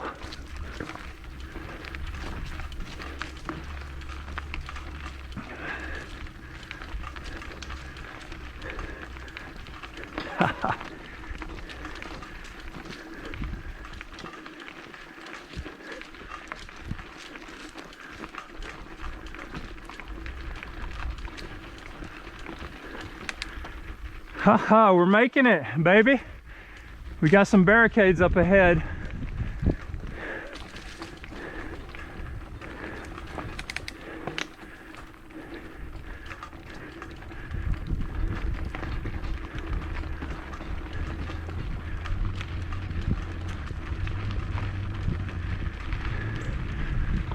All right.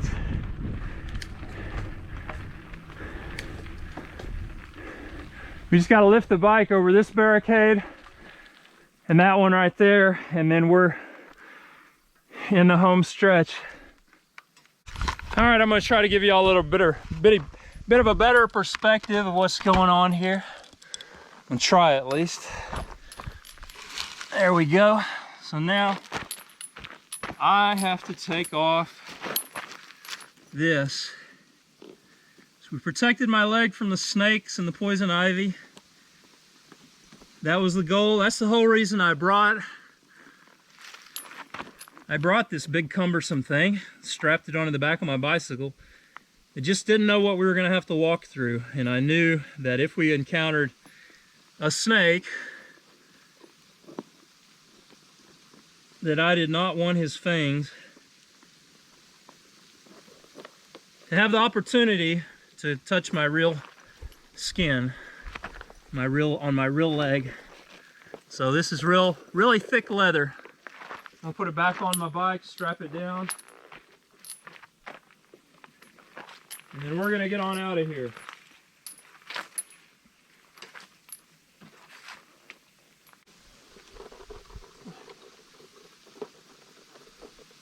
All right, haha. So now I just gotta get this bike over the hump here. Ah, heavy bike. Ugh.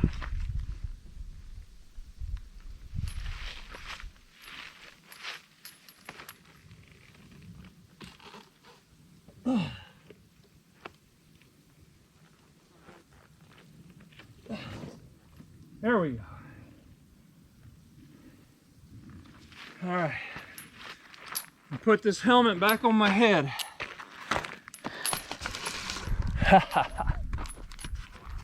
All right. Hope y'all are having fun.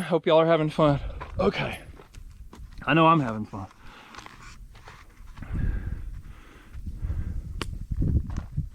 I have to take a shower when I get home though, just to make sure we don't have any poison ivy.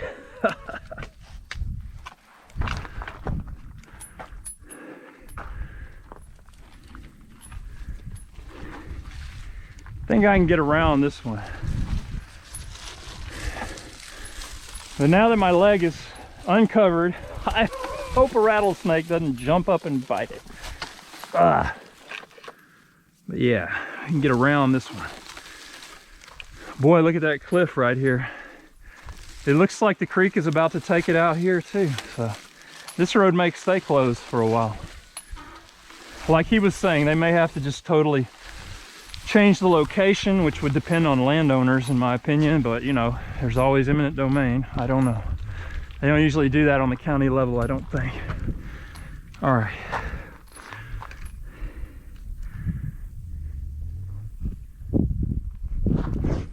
Now we totally made it back to the main road. Here we go. All right, onward.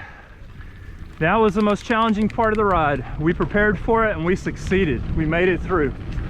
Now we're gonna keep moving.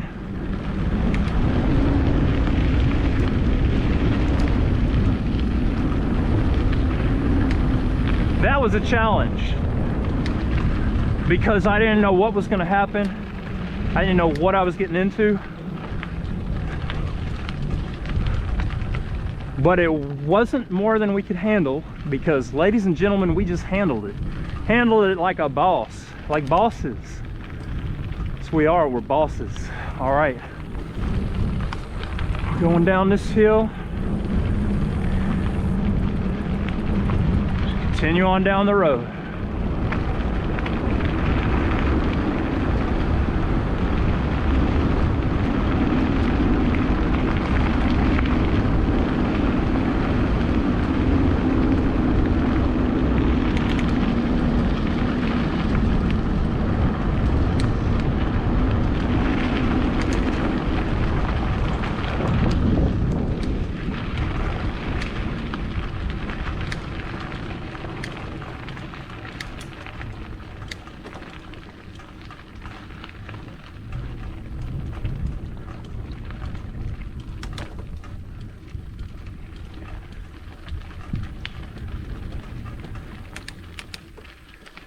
That's neat. I ran into a relative of mine. That happens in the happened in the most unlikely of places. I didn't expect to run into anyone right there, much less a relative. So I'll take it where I can get it. I love my relatives. Love getting a chance to meet them. Just got so many. I've got a big family also. It's just a real treat. Everyone's a real treat to get to meet.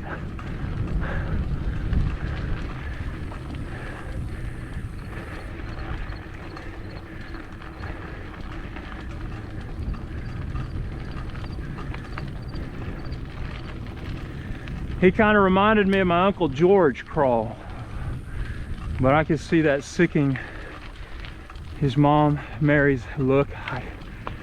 Yeah, he's a...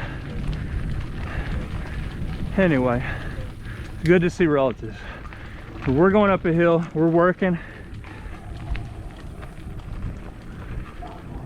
Here's some dogs. Uh-oh. That's the problem with these dead-end roads. You can run into dogs. So hopefully they're behind a fence. It looks like they are.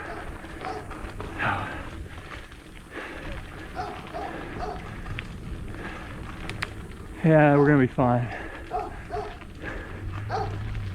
Good dog. Y'all are good dogs, aren't you? Y'all are good dogs, aren't you? Good enough. Good enough to let me ride by on a public road. I appreciate it, doggies.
All right, here we are on the other side of the road where it comes out, and now we're on our Marysville route. So a lot of you have seen some of this route, but I'm gonna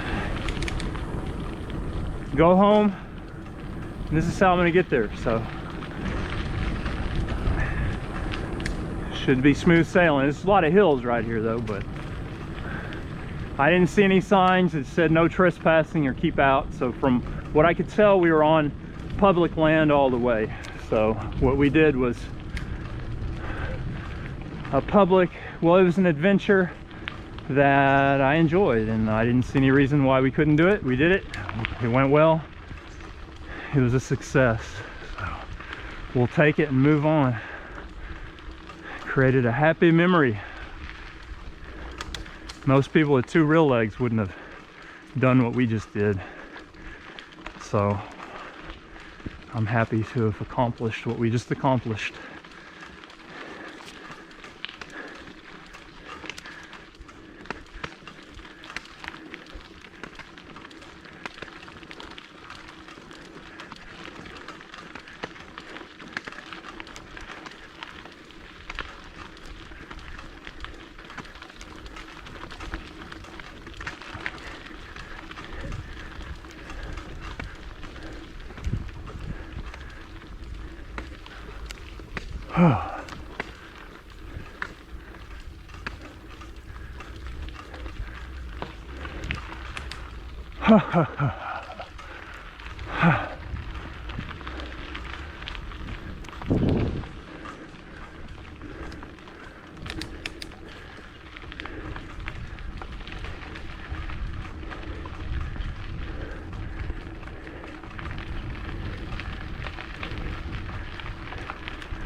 To power up this hill.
Oh man, we are getting our workout in today, ladies and gentlemen.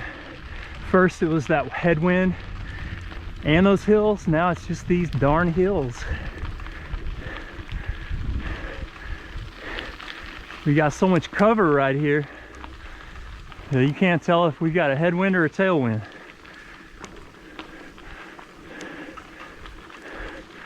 It's just not blowing right now. I think we're going to have more of a headwind prevailing though, because we are headed back from the general direction we came from, and we know we fought a headwind for the first half of this ride.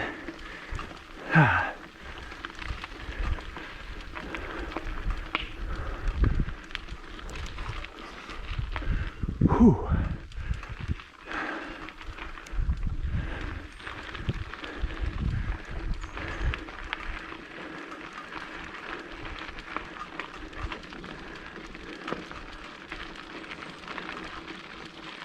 Oh man. Getting thirsty, getting thirsty. Just can't stop pedaling just yet.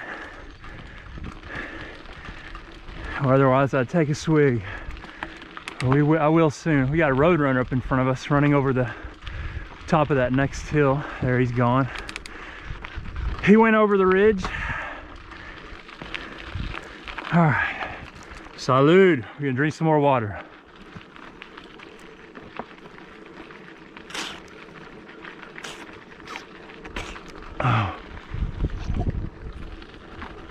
Oh.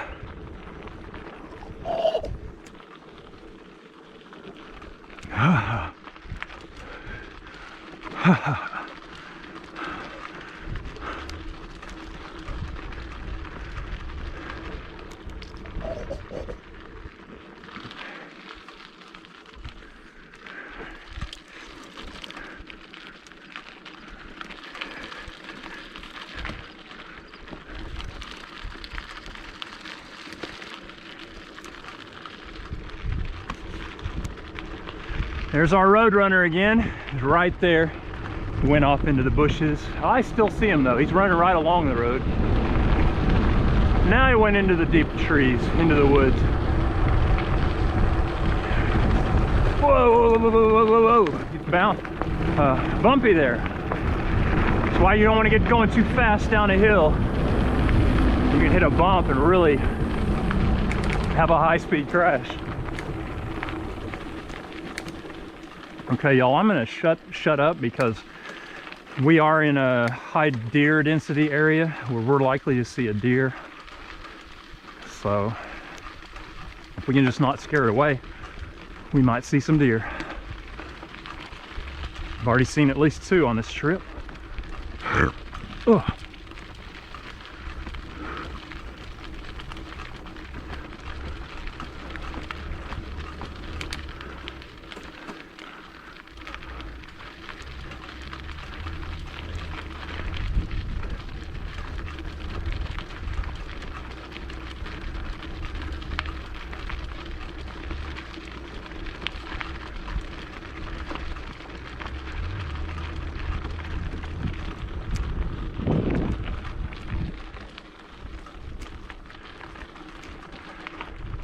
All right, we made it to the top of another hill.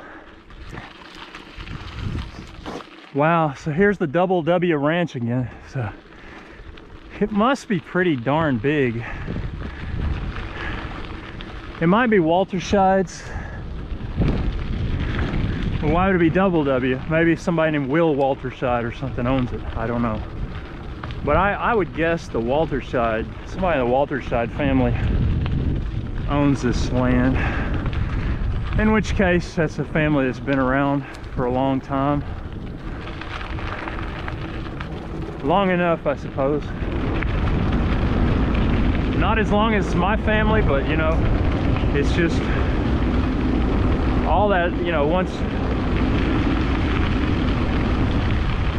you go back a few generations, who's really keeping track? Not a lot of people, but you know, since my family came here, I think before 1870, you know, I kind of keep track. All right, we've got a snake right here, green snake. I'm tempted to catch it for my son.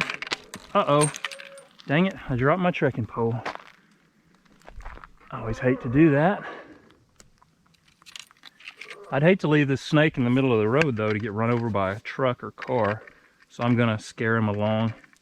Go on, little buddy. There you go. Now you won't get run over.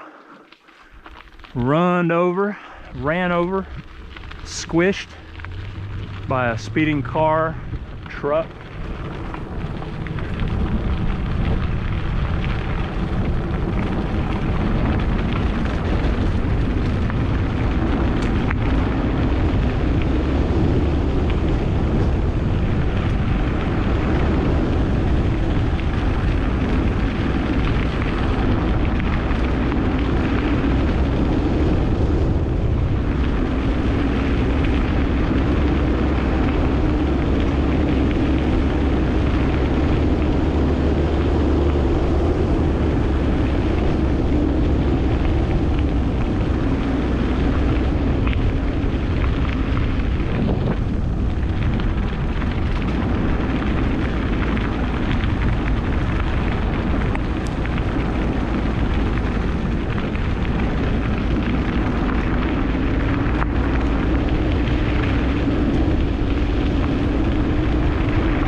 All right, we got a car coming, somewhat fast. It's dark down here, so they've got their lights on.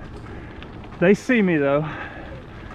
They're going a little faster than I'd like, but now they're slowing down. Not kicking up too much dust. That's the good thing about it, you know, because it has rained. It's a pretty area, secluded area. I like to stay quiet down here and just watch for wildlife. It's just real pretty. The road to Marysville is what this is.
So we created a passageway to get through where that road was closed, where that bridge was out, where the road was engulfed by the river. We created a passageway because I mapped it with satellite tracking, and so other cyclists can now who follow me can now see exactly how I did that, and they can do it too.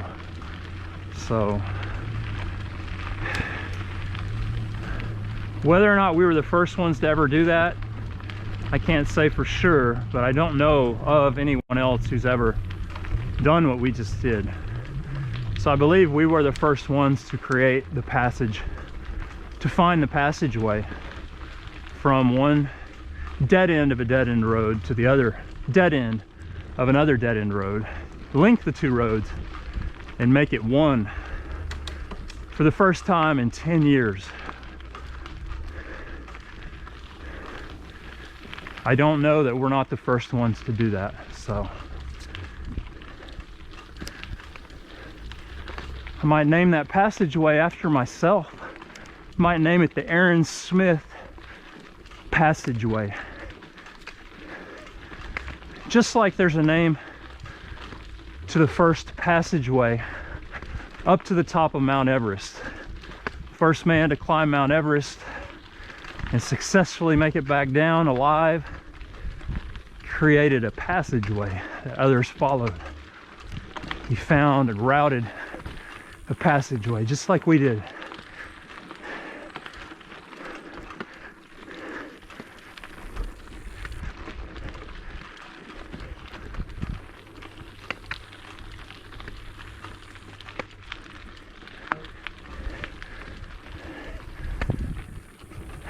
We got some beautiful wildflowers right here, yellow ones and blue ones.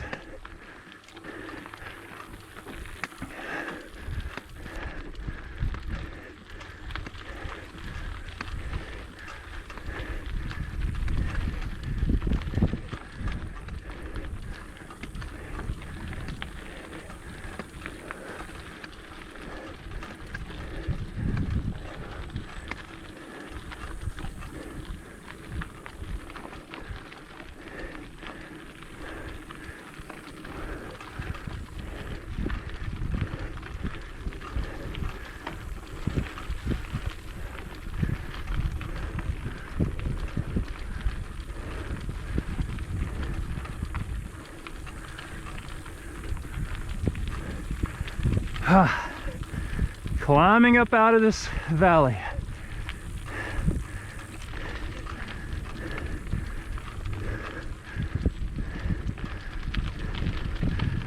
It's Red River Valley or Fish Creek Valley. It all leads to the same place. All right, our legs have about had it on this hill.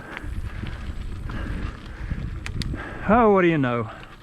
They found their second, third, fourth wind. Rockin' P Ranch. Somebody parked right there.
Yeah, they're kicking up a little dust.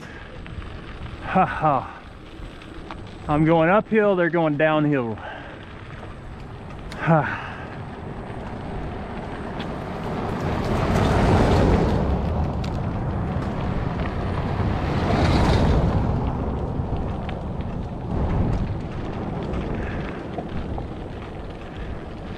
So like I said, we're in the camp Howze, the old World War II military base. And so all this land was Camp Howze.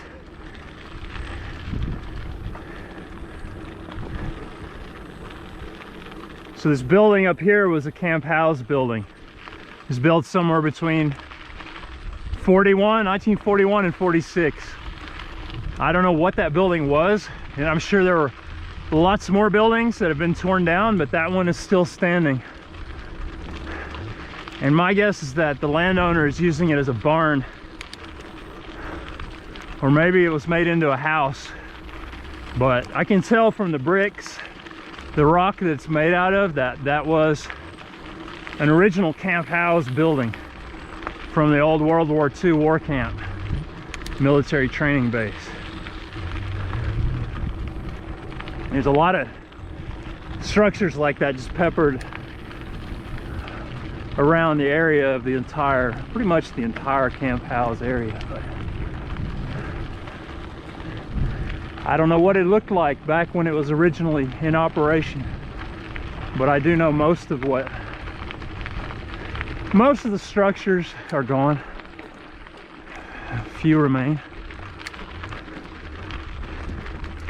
Only a few remain, like that one back there.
That was a real stroke of luck to meet somebody who actually worked on building that bridge. You know, of all the people we could have possibly met, these, you know, they hadn't seen it in 10 or 12 years, hadn't even been that way, maybe longer, who knows, you know. And that man, he worked for the county when the bridge was built, and he helped build it, so he knew all about it.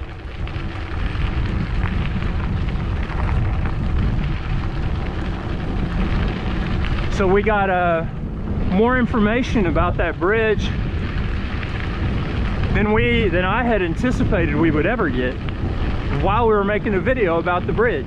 So I'm pretty happy about that.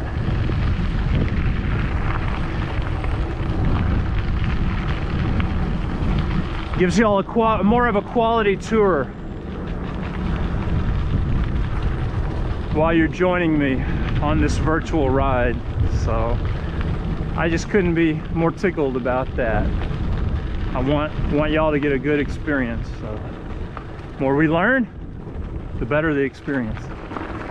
All right, so now we're going to turn right up here. We're gonna just stick to gravel as long as we can.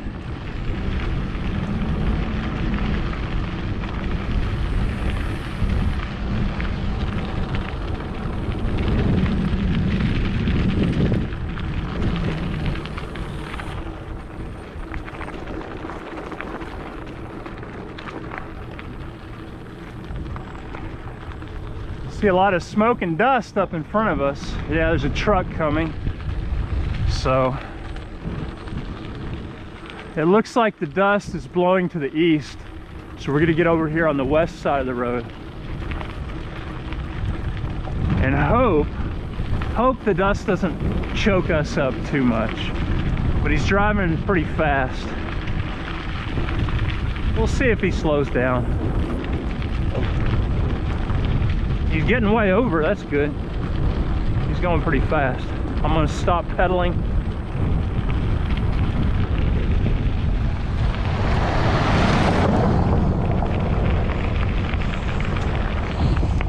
All right, that works out. The dust is blowing out of our line of out of our trajectory, so we don't have to breathe it in too much.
We're topping this hill. We've got a nice freshly plowed field over here to the left. We've been riding along. Yeah, we can rest a little bit now. Top of this hill. Oh, that was a great passageway. But you know, we prepared for snakes and poison ivy. We didn't encounter snakes, but what we did encounter was poison ivy. So luckily it didn't come in direct contact with my skin, but even if it had, from that point on, from the point of contact, you have 4 hours to scrub your skin down, because that poison ivy oil, the therachiol, is like tar. It's like a tar that sticks to your skin. You have 4 hours to scrub it off with a rag and soap. If you don't use a rag and soap and really scrub, then after 4 hours you're gonna break out and you're not gonna be able to get rid of it. So I'm gonna still take a shower. I'm gonna wash my skin, especially my hands and face, just because I ended up touching that leather leg guard. I ended up touching it when I took it off, and I know poison ivy did touch the leg guard. So we're going to wash that and or at least scrub it off, and then I'm gonna take a shower and scrub myself. I'm gonna wash my artificial leg, scrub it where it came in contact with poison ivy, because if I don't, then I can touch it after I've taken a bath and then get that tar on me again, the therachiol, and break out in a poison ivy rash. So you got to be very careful and conscientious about poison ivy if you're allergic to it, which I am. Some people, you know, they're not allergic to poison ivy. They don't have to worry about that. I do. So that's just a heads up. If anybody watching this thinking of doing something similar to what we just did, just going through the virgin forest, you're gonna come in contact with poison ivy. You gotta know how to deal with it. Scrub. You got 4 hours to scrub once you come in contact with the poison ivy. Scrub off that oil.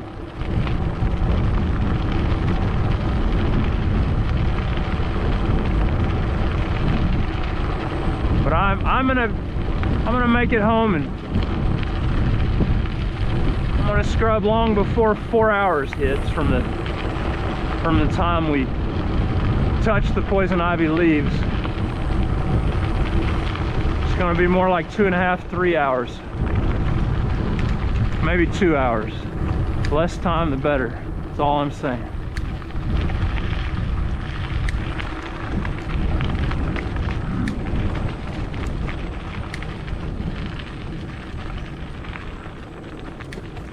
All right, we got a dairy up here. It's the Furman Dairy, one of 4 dairies in Cook County. Their dairy's just right on the road. Just probably worked out back in the olden days when it was built. I see the dairy, they're actually doing the milking right there. That's their dairy parlor. There's a guy sitting there watching the cows run by getting milk. I could look in that door and see their operations in progress. They are currently milking cows. That's what I'm saying.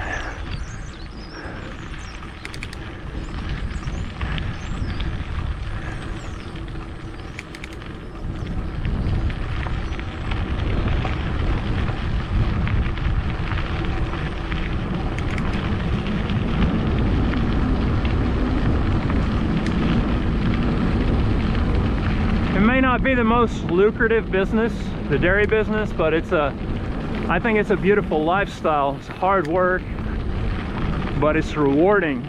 And that's what all these people who do the dairy farming say to me. They don't do it for the money, they do it because they love it and being outside, and they just love they love the work. So the smell, even, you know, I grew up, my mom grew up on a dairy, and so I got to go out to a dairy a lot as a kid, and even I, having not actually grown up on the dairy, love that smell. Even though, you know, it's just cow shits with all kinds of other organic materials, it's a beautiful smell to me. It smells like home. Someone who wasn't raised around it wouldn't understand.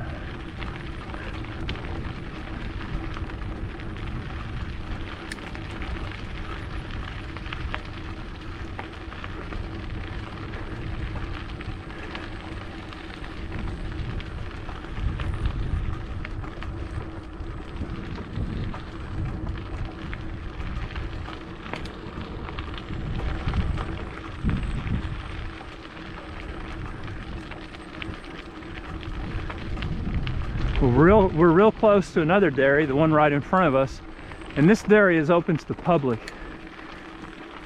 And you can come here and buy milk and eggs and meat and various agricultural business products that you can eat straight off the farm, which sometimes I do. A really neat place. This dairy up ahead of us, in front of us, is called the New Dairy, N-E-U.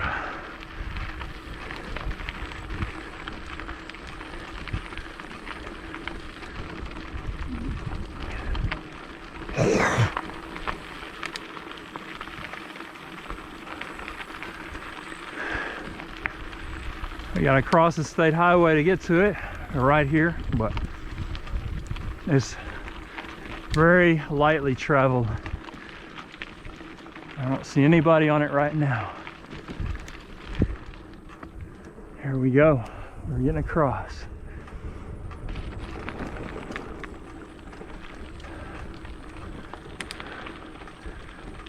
All right, so there are people visiting the New Dairy right now. There are people looking at the baby calves right up here, and they've got a playground. And it's just a great place to come on a weekend, buy some dairy products, let your kids get an up-close, very rare look at how a real dairy farm works, very similar to the way it did 100 years ago.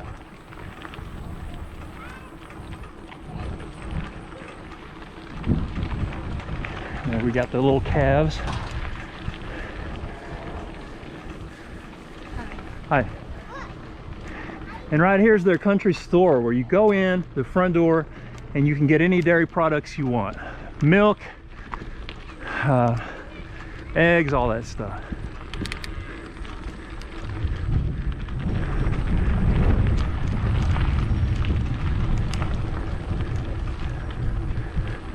All that stuff I talked about.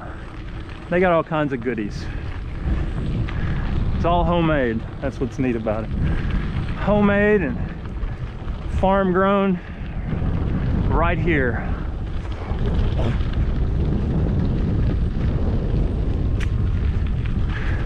It's not mega produced. When you get into the mega production, what you find in your typical supermarket, you're dealing with hormones, mass production, a lot of cut corners.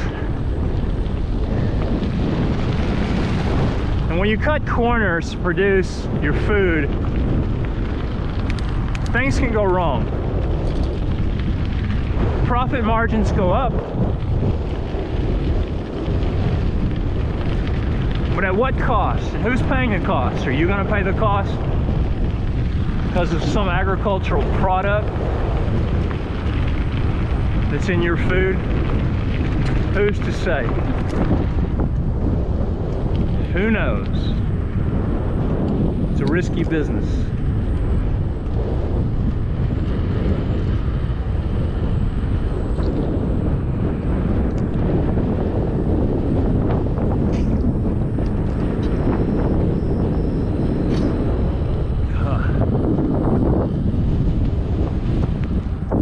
Alright, now we're gonna get back on the gravel right here. Some rough rocks. You want to hit these rocks going straight on if you can. If you turn on the rocks, you could really easily fall. So that's why I tried to turn on the pavement and attack these rocks just square head on, not while I was turning.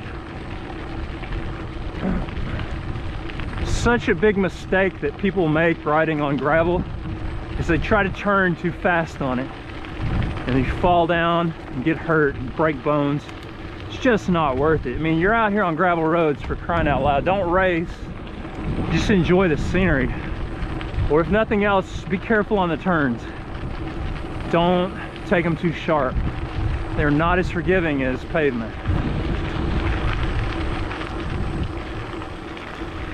Look at this red-tailed hawk right here. Beautiful. Whoa. I'm gonna stop and look at him a little better. He may fly away, but if we can get right under him. Oh, he's flying. Okay, there he goes. Beautiful. Okay. Well, I just wanted to get a better look at him. Oh man, he's gonna let us get a better look. Look, he landed on this telephone pole right in front of us. So if he doesn't fly away before I get to him, I'm gonna stop right under the pole. Now I'm gonna shut up right now.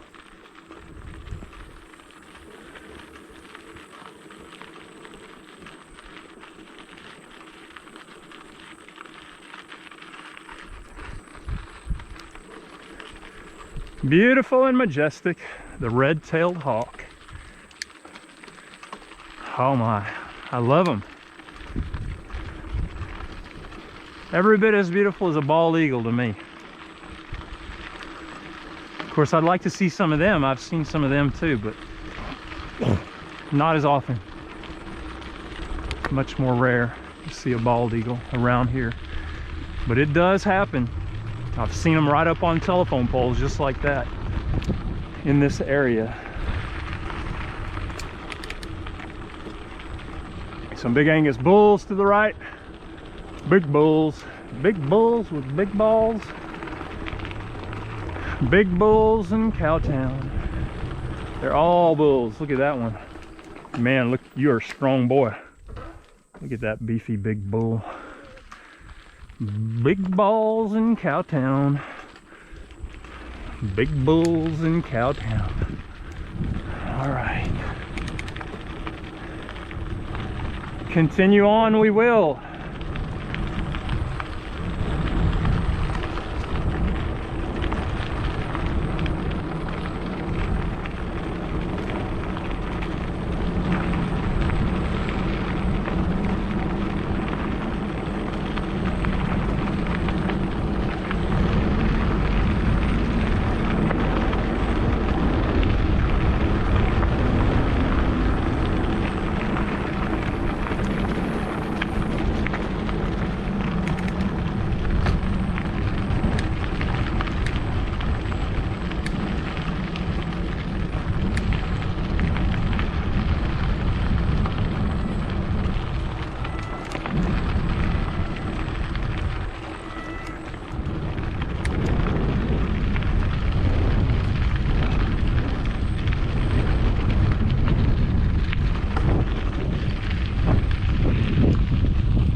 Black dirt over here on our left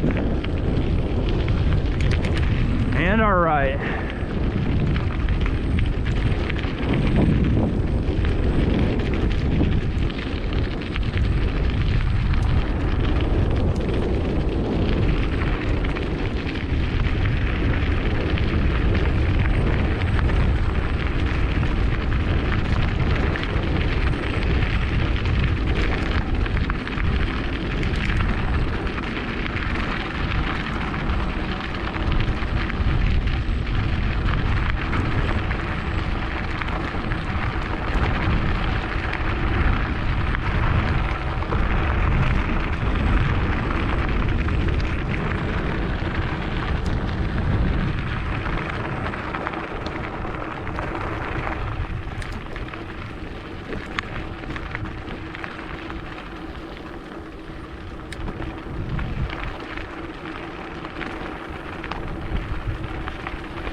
red-tailed hawk right there.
we got this new chip seal right here on this road.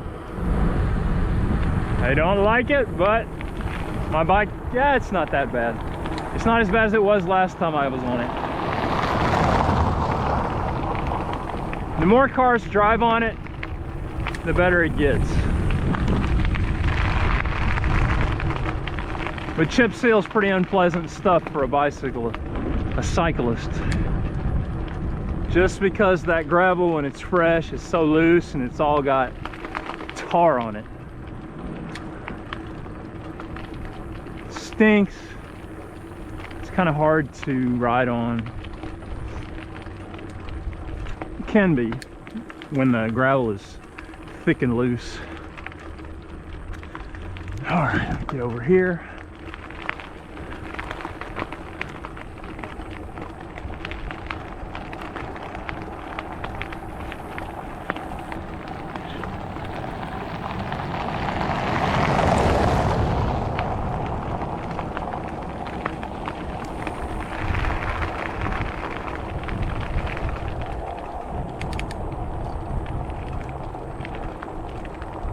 Ha ha ha.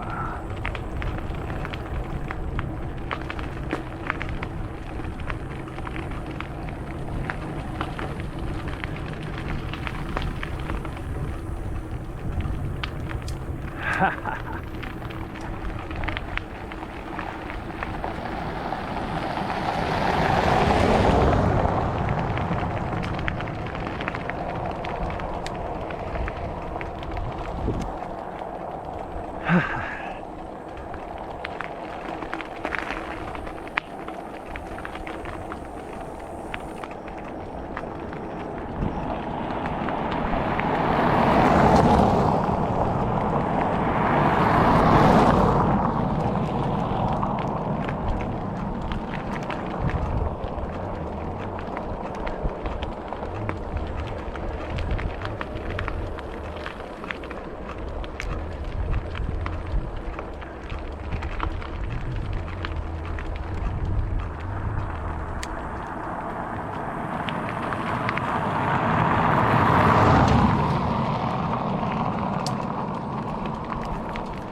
All right, we're gonna turn right here and take a little different route home than the route we took here, just to keep it interesting and to cover new ground.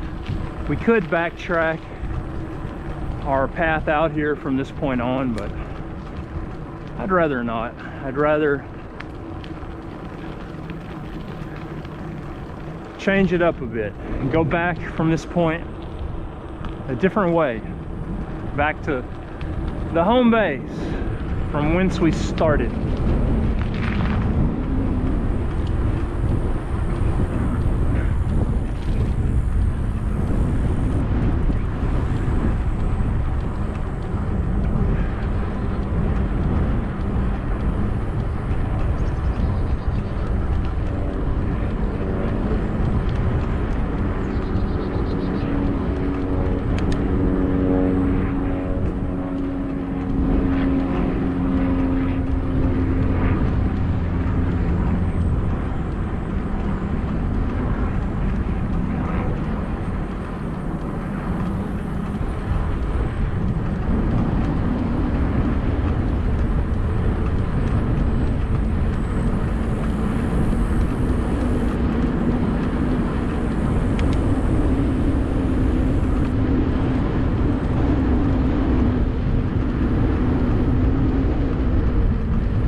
Well, that was a noisy motorcycle, wasn't it, old cow?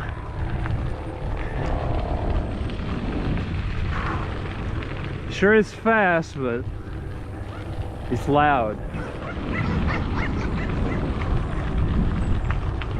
And with that noise goes all the peace. The peace that comes along with a green bicycle ride.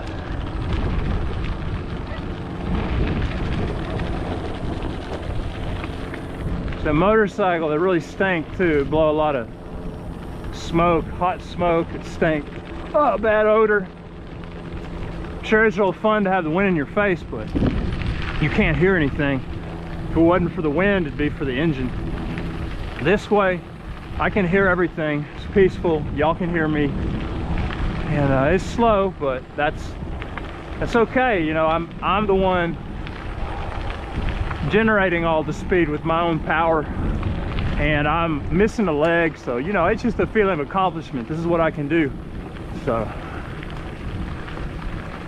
if I wanted a motorcycle, I'd get one and I'd ride around on it, but I'd rather do this because you know, for those reasons. But exercise, a big one, you know. Exercise. You don't get any exercise on a motorcycle or riding a horse. You know, I'm a horseman myself, and heaviest I ever weighed was when I rode a horse, and that's just because the horse was doing all the work and I wasn't getting any exercise riding that horse. Riding horses, some exercise, but the horse was propelling me forward. I wasn't propelling myself forward, so I was not that engine that did the work, and now I am. So it keeps me fit and happy.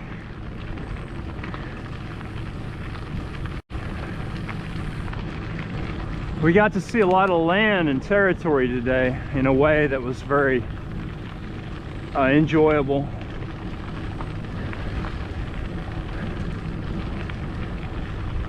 I'm not even sure the people who own the land that we saw ever get to see it the way we got to see it today. So that was really a great thing, and we're still doing it. We're still making it.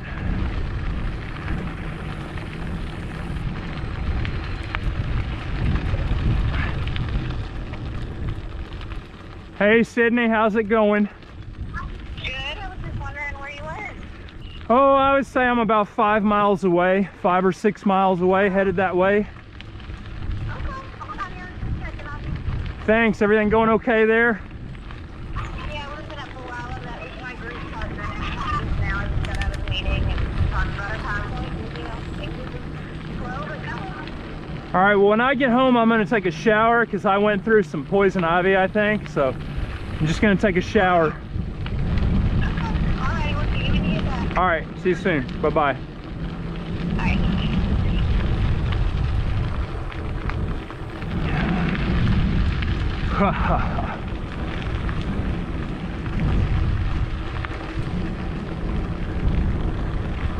Yeah, I would love to own a lot of this land that we get to see, but we just get to see so much of it the way we do it on a bike that I don't know that we're not getting all the value that we would get. You know, we're getting so much value just from doing what we're doing that I don't know if it'd be worth it for me or someone with my physical capabilities to own this land for the purpose of just enjoying it like I'm enjoying this bike ride. It would be more for me, it'd be for raising animals, cattle, for agriculture, for business. And with the price of land the way it is, that's not really economically feasible because the prices are so high that it wouldn't be worth it to buy it and raise cattle the way land prices are right now.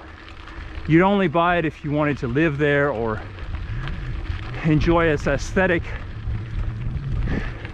beauty and qualities that are not really measurable.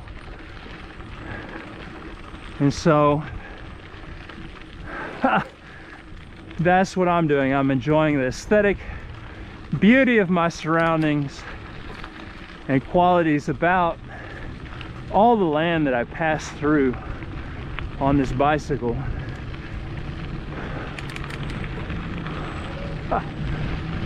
It's aesthetic qualities. It's unmeasurable aesthetic qualities. Okay, I lost my train of thought, y'all.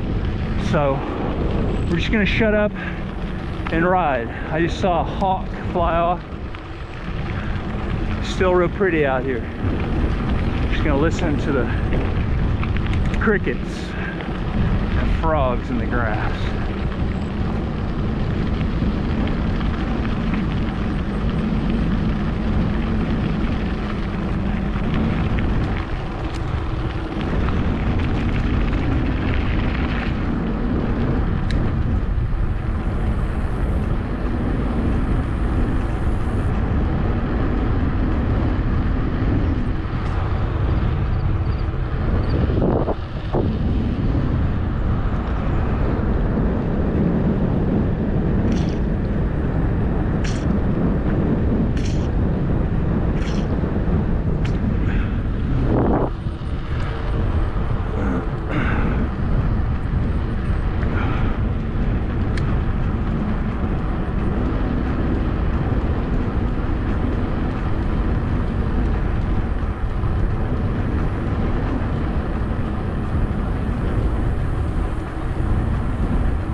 Oh, we got another red-tailed hawk in front of us. I didn't see it take off. We must have scared it up from either beside the road or on the ground beside the road or a telephone pole. I don't know. I didn't see it on a telephone pole.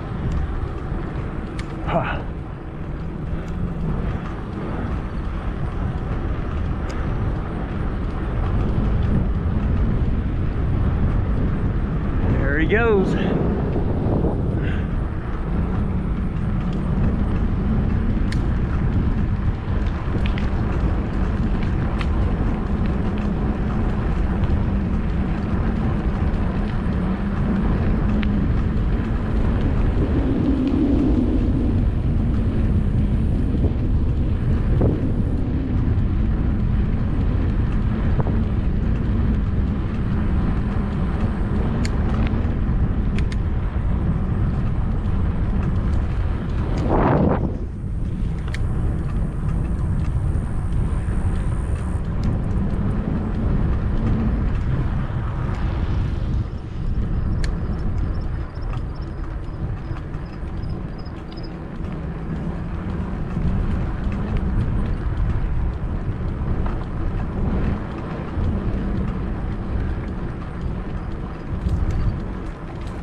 You know, for a car lot, they don't have many cars. I guess there's some COVID-related supply chain shortage.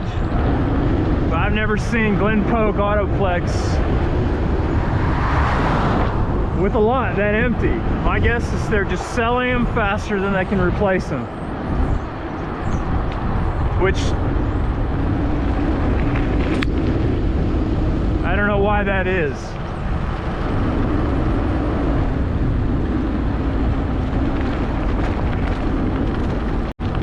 But you know, with the pandemic going on right now in October of 2021, what I hear a lot about is supply chain shortages. Shortages on bicycle parts, shortages on this, shortages on that, shortages on cars, shortages on motorcycles, bicycles, all kinds of stuff. So, all right, we got a dust kicker right here.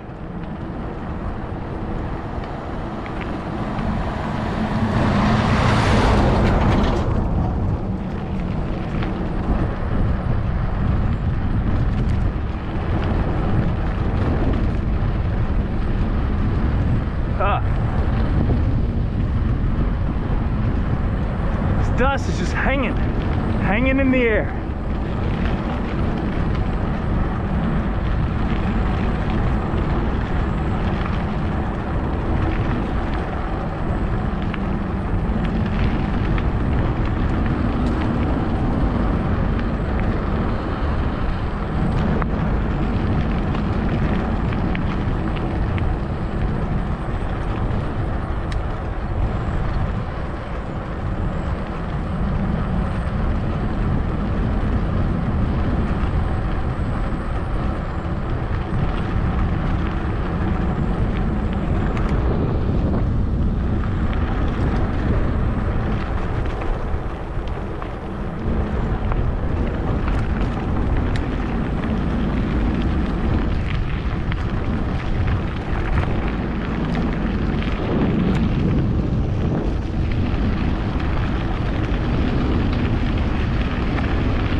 Oh man, that was a lot of work getting up that hill. My legs are burning. Funny thing is, my real leg burns more than what's left of my artificial leg, the real part.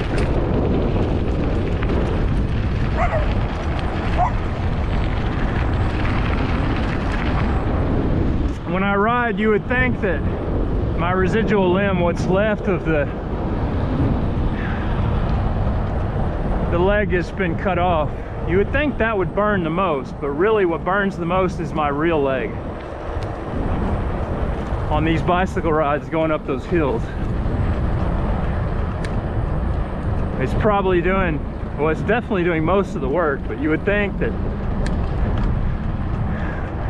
even though what's left of my real leg, the well, the one that's cut off, you know, that there's half of it's still there. You would think that that half would be working real hard, and it is, but those muscles that are above the knee primarily control what's gone below the knee. So maybe that's why they don't burn as much, because they're just not working as much. But what's there, you would think, would be trying to overcompensate and work really hard. It just, the soreness doesn't suggest that. It's sore on the full real leg. It's all there. That's what gets the most sore. For some reason. But they both get sore. Boy, this road is really rough gravel. You can't change directions. We just got to go real straight on it. Oh, rough. A lot of new rock.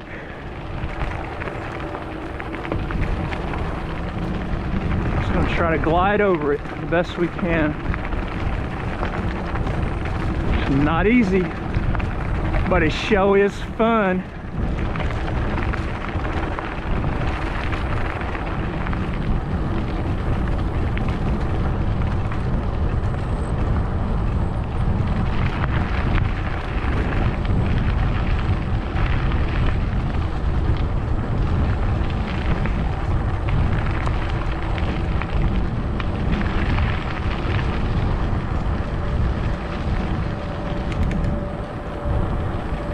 Now it's smoothing out.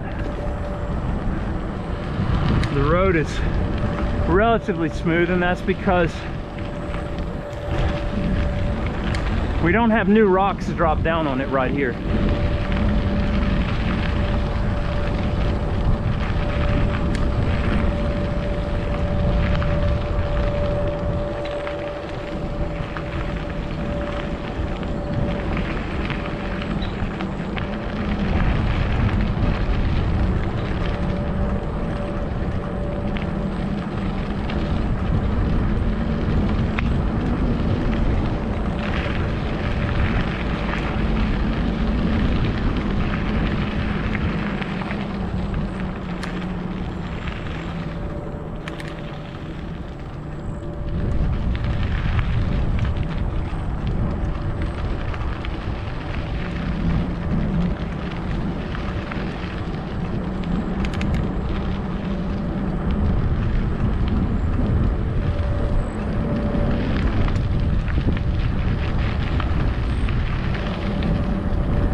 Looks like we got a train across the railroad.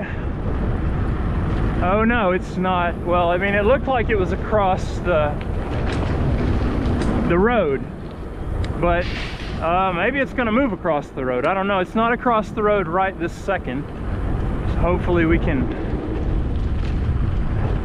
get across before it backs up.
Well, we made it across the railroad, and now we got that good old smell of livestock.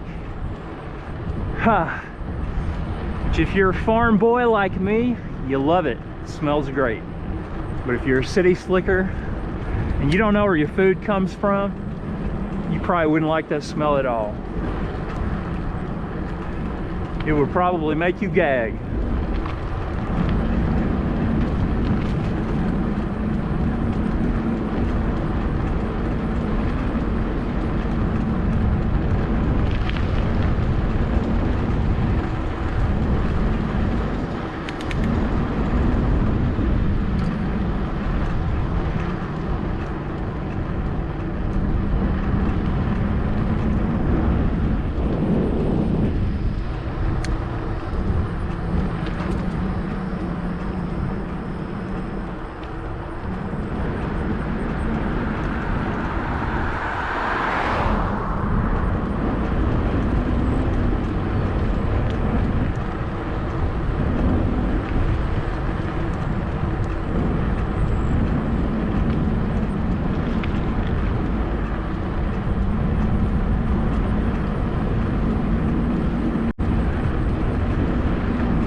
Looks like people are getting out of church. St. Mary's Church. Yeah.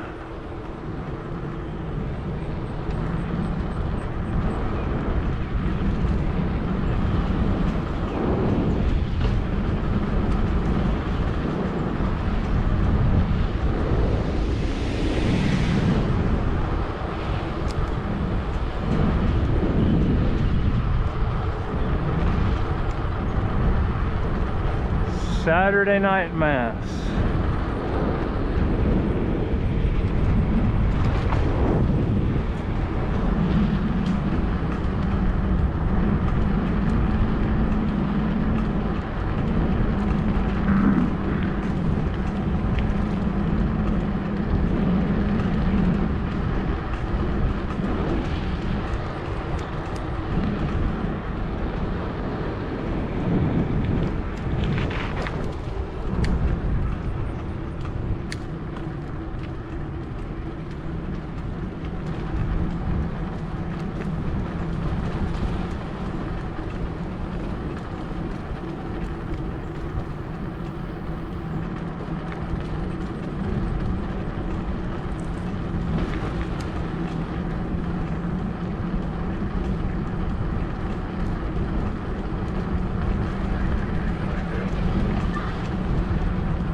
We went 38 miles. We charted a